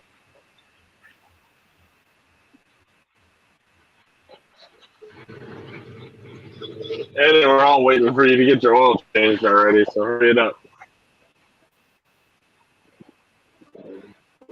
And you should probably come on live while you do it. Hey, you get a lot of brake checkers on you? in cars? It's not so horrible. Obviously, there's some people out there who only have one brain cell that decide that the best plan of action for them is to jump in front of a 80,000-pound semi-truck and slam on the brakes. I was watching. I don't know where they get that logic, but I mean, I've seen cars straight up flattened by semi-trucks before. No, it didn't. And I got it. I don't know why you would ever want to, like, put yourself in that situation. Right. But, a safer way, turn on your four ways. They think you're hitting the brake. Right. Mostly the ones that I get, though. What? Car won't jerk around with flashers. Most of the ones I get just jump in right in front and cut me off. Because they're so impatient they can't wait for actual, like, safe amount of distance to get over. I have seen people zip around the truck on the left, and then another one zip around the truck on the right, and the guy on the left was going to take the next exit. So he pulls in front of the truck and cuts over and almost hits the other car. That doesn't surprise me. And I was like, that right there is why you don't pass on the right. Yeah. Now, who would be at fault there? Well, you could have improper lane change on both of them. Yeah. And One then it would be... one on the left cut in front of the truck, so that's improper. And the other one... The one on the right cut in front of the truck as well? Yeah. So if the insurance company completely required exact breakdown, most likely the cop will say they're 50-50 fault because they both improperly lane changed. But if the insurance company had to know exactly what the percentage was, they would probably try to find out who started cutting over first and probably assess less of the blame to that person. But most of the time in a situation like that, I would assume the insurance companies would just say, hey, we'll pay for our car, you go pay for your car. Don't sweat it.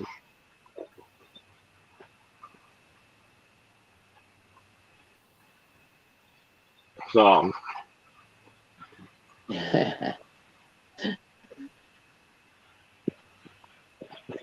What cracks me up is I'm driving down the highway going to work, and I see this car zipping behind me, going in like this, back and forth, zipping around cars, and then he passes me, and then I pass him, and he passes me, and I pass him. Of course, he's zipping in and out like that when he's passing people.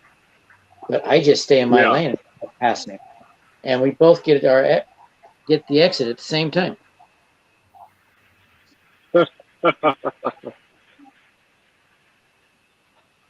Yeah, I can't stand the ones that are, they got to jump over and get, like, they'll be behind me, and they'll jump over into the passing lane, get in front of me, and jump in and cut me off, and then they'll just exit. Yep. That's a I'm like, really? Was that completely necessary? And the person's in a hurry, drives over on the shoulder, gets around the truck, pulls in front of him, and then the truck driver sounds the horn. And of course, he hits the brakes and comes to a stop. Yeah, that's the most frustrating part is, like, in traffic, it's important for me to, like, keep my momentum going. So when these guys jump in front of me and it made me slow down and then they take off, it's like I'm just sitting back there, you know, my thumb in my ass waiting to get rolling again. I have to start shifting gears and getting the momentum going in, and about that time somebody else jumps in front of me and slams on the brake. Where I normally got on the freeway, my lane would disappear, and I almost, I think maybe 20-30% of the time, there's a truck and I can't get on. So I either have to hit the gas or slow down. Then most of the time, hitting the gas is the thing to do. No. You can get up and, get and merge with traffic at their speed. But so many people don't know what a merge lane is and don't know how to yield to traffic. So they'll just be driving along slow, and then they'll just slam on the brakes and come to a stop. We got an intersection close to my house where the road, it goes like this. I don't know if I'm moving. There, fixed it again. Goes straight like this, and then it cuts over like this, and then it goes like this. And people on the road don't have to stop. There's a stop sign that says vehicles turning right do not have to stop. And almost every time I get to that intersection, I have a stop sign, and I have to stop. I stop first, and a car comes up there and stops and waits for me to go. Like, do they not read this? Every fucking time. Every time. Dude, I live in a small town, and I don't drive. I walk. And when I go to cross a street, there's a 90% probability I'm going to run into a conflict. Dude, we got one traffic light in this town, and I got a 90% probability when I go to cross the street, a car's going to hit me. 90%. No, I'm serious. I should videotape this because I should be able to walk across every street without any car interaction. It's a small town. One traffic light. No, every street, I gotta look over my shoulder and shit. It's crazy. It's crazy.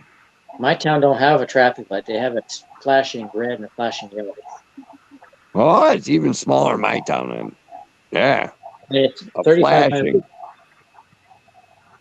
Yeah, right on. The town I'm from didn't used to have a stop, but some little girl got hit by a car driving by at 60 miles an hour. So they put a stop sign in, and then that wasn't good enough, so then they put a stop light in. I was back home recently. They dropped the speed limit to 20. Yeah, change the speed limits. Well, it don't matter. It just don't walk on the fucking streets. Yeah, that helps. They have sidewalks. 2 a.m. Don't be prowling the freeway and shit. Cracks me up. I always see somebody walking in the street 5 feet away from the sidewalk.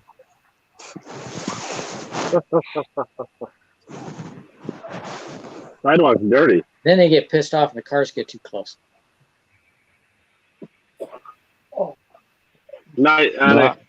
I'm all tucked in the sleeping bag here. That's why I got you like the background? It's flat. I got a nice background. Cause dude, it's fucking 80 degrees in here. I feel sane to myself. I'm cheating the elements here. No, it's 80 fucking degrees. It's fucking warm as fucking here. I wouldn't be able to stand. That's too warm. Well, no, and then it's 25 degrees outside. Okay, here. Now it's 25 degrees. I have a hard time breathing. Now I took 2 sleeping bags off. Now at 25 degrees. It's whoa.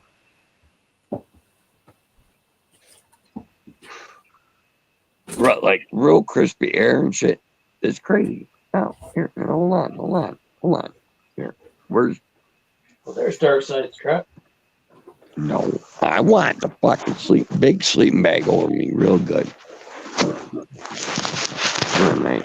Like that. There we go. All right. The tires, it's snug as a bug in a rug tonight.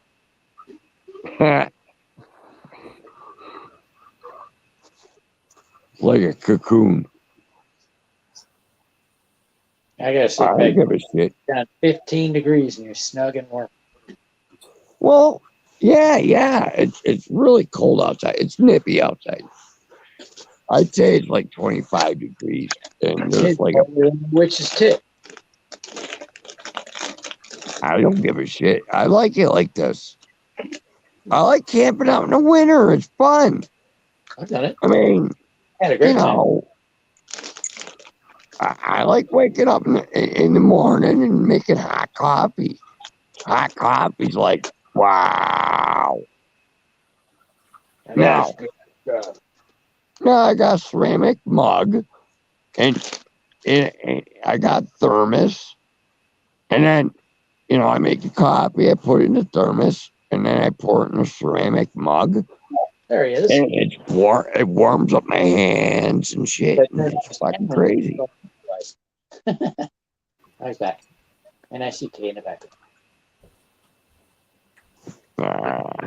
Yep, she's in the back. Hi, Kay. She's monitoring. Right, says, hey, Kay. Hi, Kay.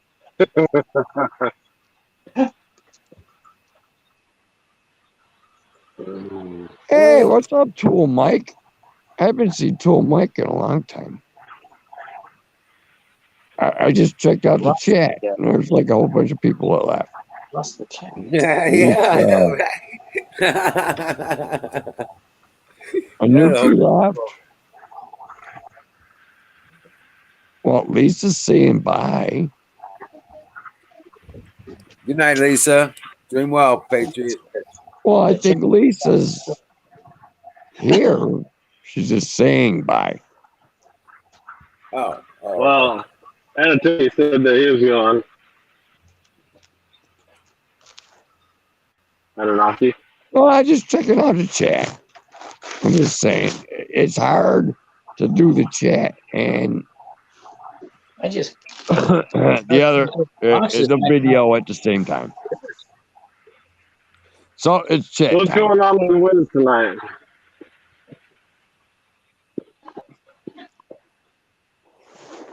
Hold on. Let me roll a smoke and I'll think about it.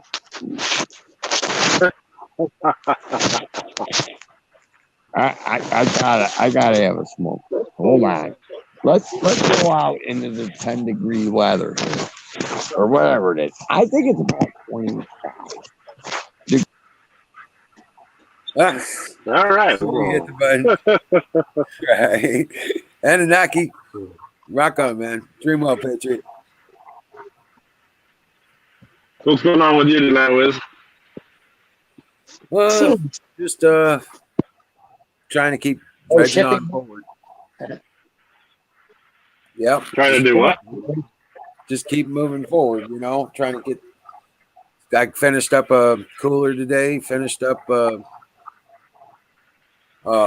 packaging up another the cornhole games I make. We got flags on them. Nice. Nice. Do you lacquer them up? No, I seal them with the stain and then I paint them up. I seal them and then paint them. So they got a latex on them right there. But no, they're all good to go. I mean, but I haven't sealed them up like with the. I'd like to have one of those with yellow with a green O. With a green O. Yeah. Yellow with a green hole. Oh, okay. Oh, Robert. The board yellow. Oh, I see what you're saying. Yeah, for like and then tell you what, I bet they got stickers or with the team mascot or logo, whatever.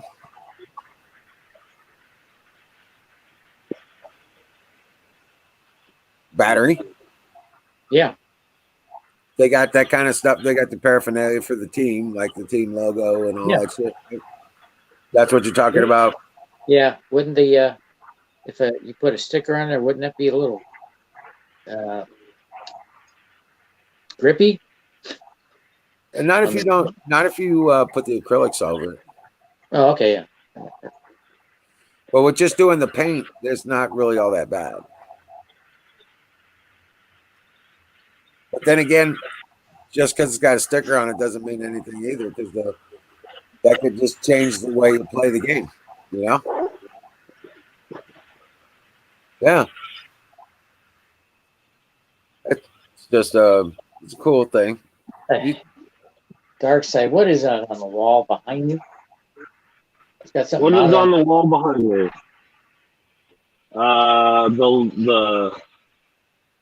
That The yellow thing. Words on it. Yeah, so it's a surfboard with a bite taken out of it by a shark, and it says, "Enjoy the little things in life, because one day you'll realize that those were the big things." Yeah. Yeah.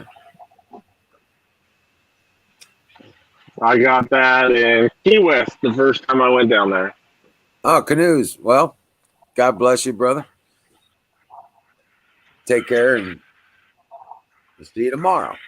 Dream well, Patriot. True, Mike. I have no idea what that is.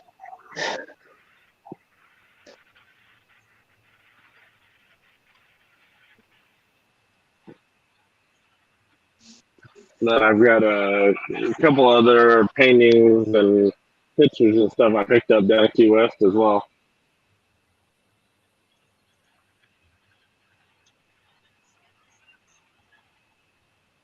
So you've been to all Pretty 50 sure. states?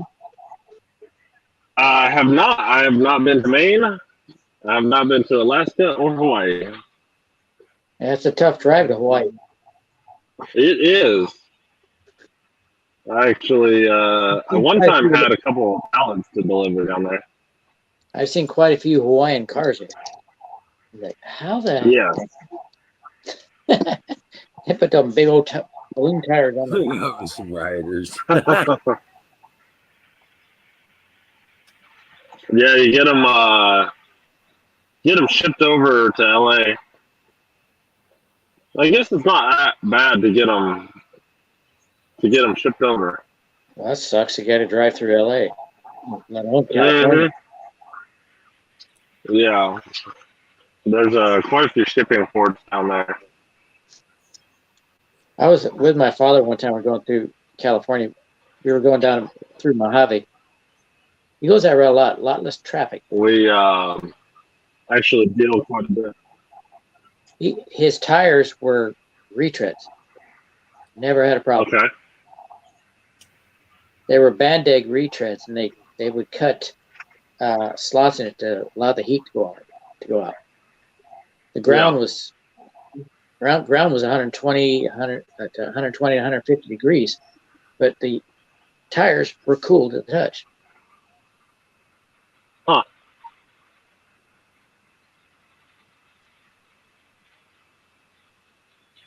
We had to constantly watch out for the gators. Right. You know, they used to be a lot better quality, but I think that the retreads are just not as good a quality these days. Well, the Band-Aids are pretty good. Yeah, I just think their technology hasn't really improved much over the years, and then you have less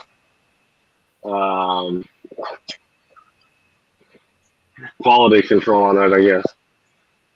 Yeah, well,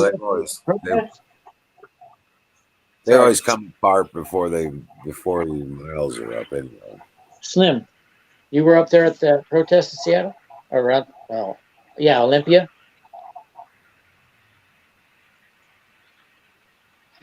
Do what? They had a guy there that was holding up a sign saying that Antifa guy that shot the Patriot Prayer guy in Portland was a hero. Uh-huh. And boy, they started surrounding him, shouting at him. One guy had a megaphone right in his face. He was scared.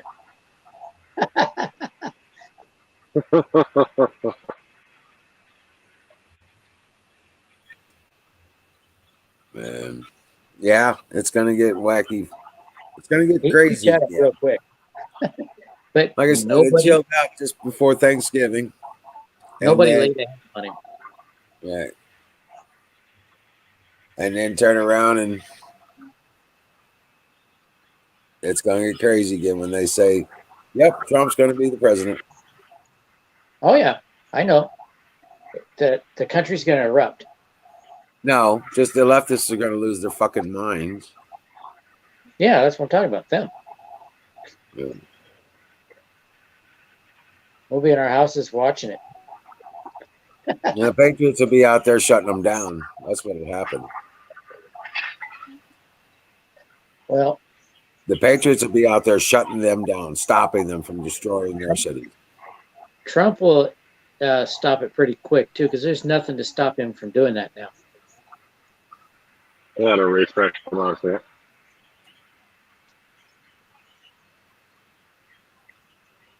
You know, That's when I hear these guys say, "Abolish the police," I'm like, "Go ahead." And there's nobody to protect you. right. Us. Exactly. The Yeah, isn't cops, it funny that they want? Careful the what you cops, ask. the cops being there was the only thing stopping those business owners from shooting their asses. Yep. Isn't it funny they want to abolish the police, but then as soon as something happens, they jump right to the police? Yeah, they call the cops first thing. Yeah. So you pussies, you wanted no cops, so deal with your own problems. Right.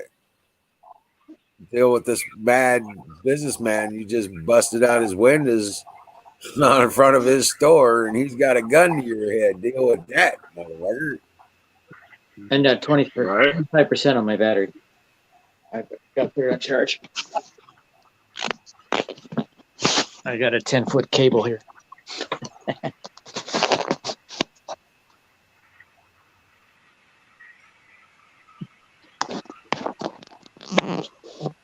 I'm good. It's 10 feet, so. Could you imagine designing the defense system for a storefront? A what? What's that? I could see designing a defense system for a storefront. Yeah. Kind of defense system. Well, Like with sentry turrets and everything. Put a microwave generator inside inside the front of the store. right, and maybe put a pepper system, a pepper spray system outside the. Oh yeah, you can put storefront. those misters. Hook them up underneath the roof line, the ceiling that comes out of the building, and then they come near the building, start spraying out mace. Yep. Maybe bear spray. Well, if you're gonna do that, you got to be damn sure you need it, because that smell sticks around for a long time. Well, you know what? Spraying with coyote urine. They'll leave. Or do it with deer scent. Coyote urine is worse.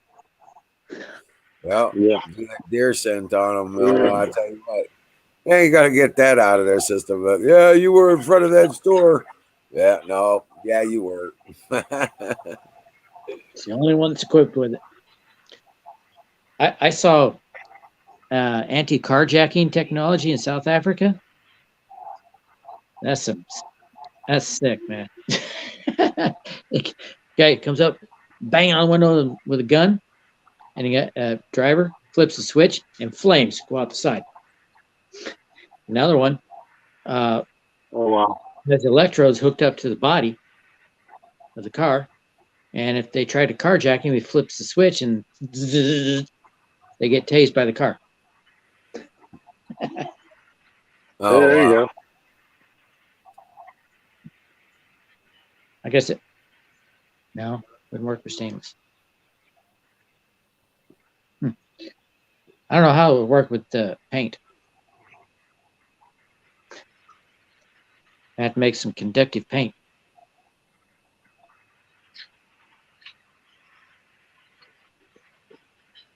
Seems like the paint would. I've seen those.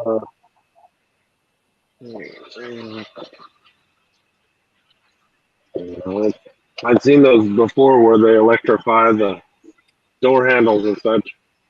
Oh, that might have been what it was.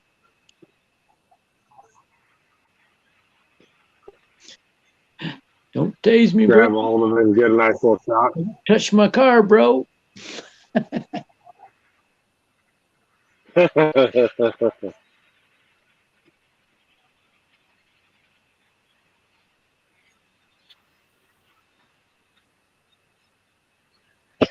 Oh, back. I'm not sitting comfortably, so my back's killing me. Oh yeah. I had some back issues as well. Yeah. When I drive long distance, my back is just aching. Huh. I have to stop every 60 miles and get out and walk around. Oh shit. No. I've got a comfortable seat. Well, I got a Ford Yeah, Ranger. you do look like a comfortable seat. I got a Ford Ranger. Not my wife's Yeah. car's got. I've got a comfortable I seat. can't sit in that very long Yeah. either. Got an air shock underneath it too, don't it? Yep. I never use it though because the truck's air ride, cab's air ride, the front axle's air ride. Right. Kind of redundant. Yeah. Oh, we had. And generally, I think with the airbag, I like huh? I like the seats that have that air ride because we had those in our 5-ton trucks. That made driving 45 miles an hour a lot easier.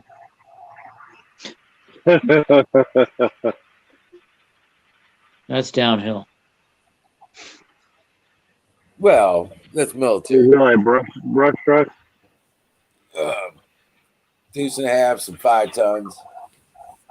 Yeah. I hate driving deuce snap. That shift is hard. I don't know. I didn't mind it. I thought it was I'm fun. used to it though. I'd rather drive the 113 though. 113. 113 was my assigned vehicle. Huh? Is that the one with the flat nose? It's got a wedge nose on it. It's just an APC, Armored Personnel. Oh, okay. Full track. Got the flyback door. That Hammett's got the angled. Oh, can't see me. The Hammett's got a windshield that goes like that. More like that. And the bottom goes like that. It's made to go through water. This was a track vehicle. It goes through everything. Okay. Well, they make Hammets with tracks. No, this is a 113. This was a Armored Personnel carrier. It was a aluminum box on tracks. I thought it was the baddest ass toy in the world.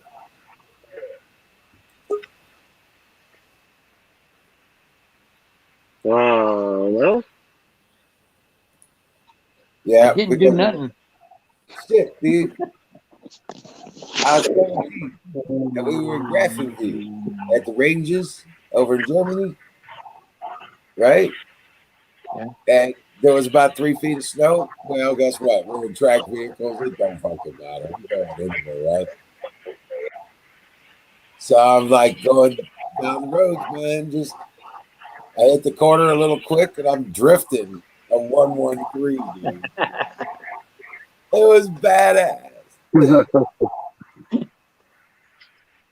Yeah, I remember the day I was doing some drift racing with my track vehicle. No, I was drift racing in a 113, dude. See, I think that you will make the bed. What are you doing there? I'm on here. Don't you? You know what is this? Pomegranate. Do you like it? I like I them, know yeah. that you like this. It's got to be soft before you open it. Huh? They need to be soft like the avocado.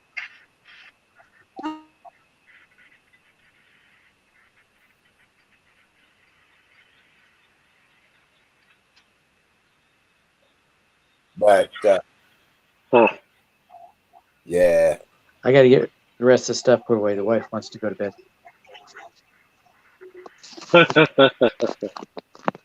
all right. I'll see you later. All right. But yeah, no shit, man. What's that? I was like, you do much Northwest travel? No, not a whole lot to the northwest. There's not a whole lot of freight that comes out of there because the Pacific Northwest is so so much a consumerism type area, and they don't have a whole lot of they don't have a whole lot of outflow. Right. So a lot of cars and freight goes up there, and then a lot of trucks get stuck up there with no way to get freight out. Without deadhead, yeah. And so they all end up deadhead, or whatever freight there is up there, they will just about pour themselves out and do anything to get it. Right. And so it's like, okay, well, I guess we won't even bother with hauling this cheap ass freight. Well, anything So at that point, you're hoping anything that pays for the fuel. most of the time, what we do is we'll just bid it to incorporate deadheading out of there, and if it doesn't pay enough, we just don't haul it, just because there's so much more involved than just fuel. Right. You've got your risk involved with whether the car gets damaged, wear and tear. I mean, quite a few things, but The insurance. yeah, the insurance is one of them. So I'd rather deadhead than deal with somebody else's bullshit. Right. Wow. So do you ever run cars for like the big manufacturers, GM, Chrysler, shit like that? We do. We mostly do the European manufacturers: Mercedes, BMW, Porsche, Bentley. Oh wow. Audi.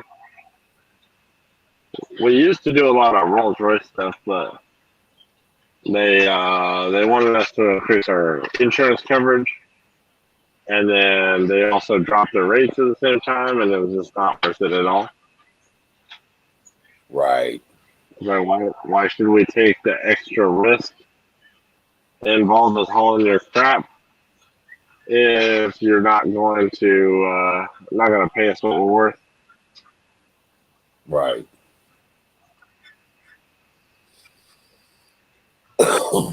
Right. Wow. So every once in a while they'll have a hot shot run or a specialty deal that we'll pick up on, but we don't do a whole lot of their stuff nowadays. So yeah, it's not horrible, but we do actually do a lot for Porsche and Mercedes and BMW. Wow. That's cool. So yeah, it works out pretty decent. But yeah, I don't know, man. It's a boring, mundane night. It is, certainly.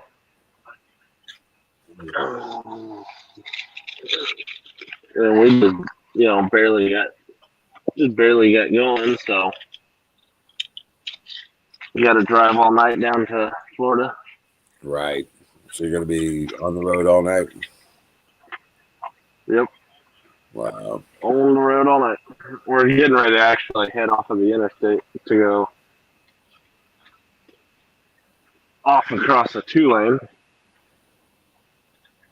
which probably won't service. So. What's that? What route are you taking? Let's see. I'll have to look and see what that highway number is. I think it's 84 or 86. It's from Interstate 59 down to the Mobile area. Across 10? No, we're up north of 10. Oh, okay. I was going to say, I figured you'd head to Florida. You'd probably drop down 10 and just run it across. Yeah, I think it's a little bit extra. Miles to go across, or all the way down to 10, and then across. We can cut off the miles by cutting across Alabama and Mississippi. Right. 65 or something like that, ain't it? Or 87. Yeah, something like that. Maybe it's 87. That takes you into Atlanta.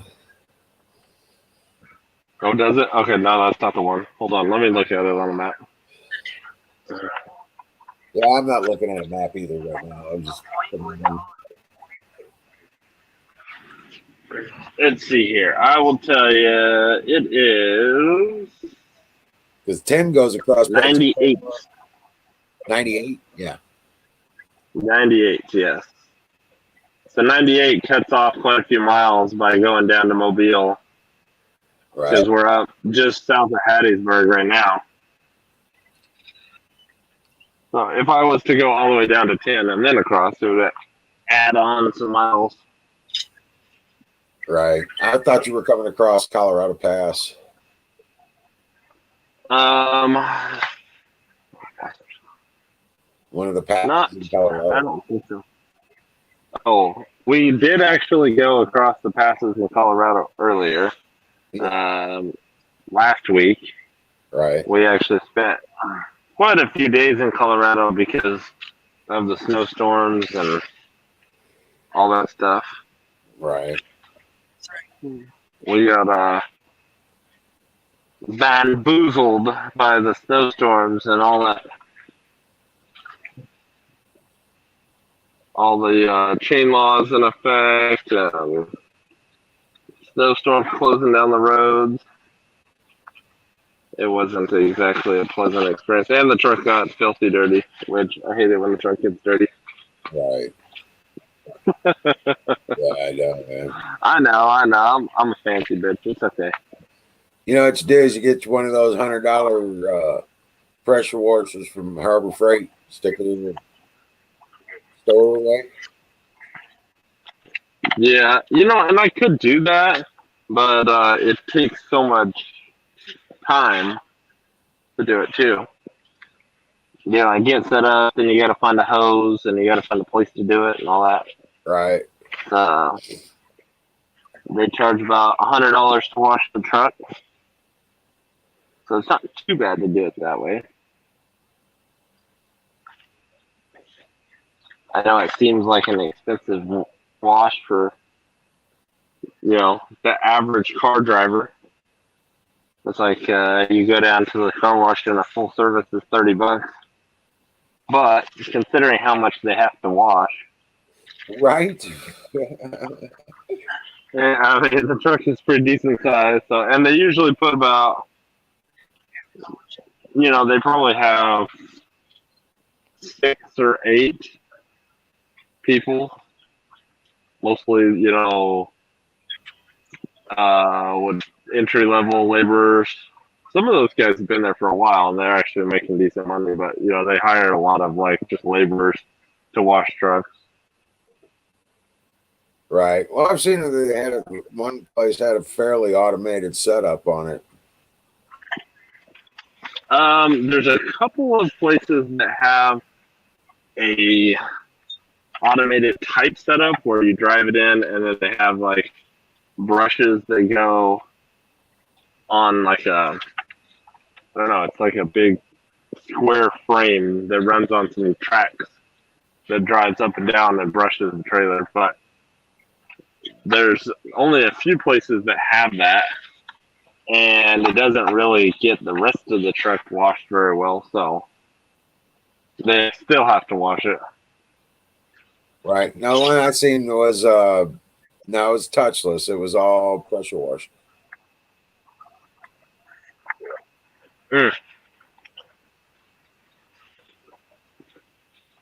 Yeah, I think they just don't get a great job out of those. Right. Right. Just because of the fact that there's so many little intricate surfaces on the truck. Right. So. Oh man.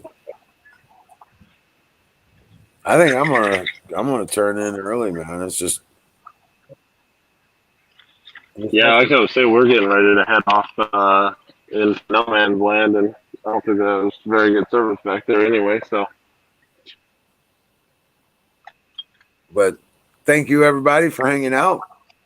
Thank you for coming up on the screen, Dark. And absolutely. Well, I appreciate it. Oh hell yeah! Good talking with you guys. And all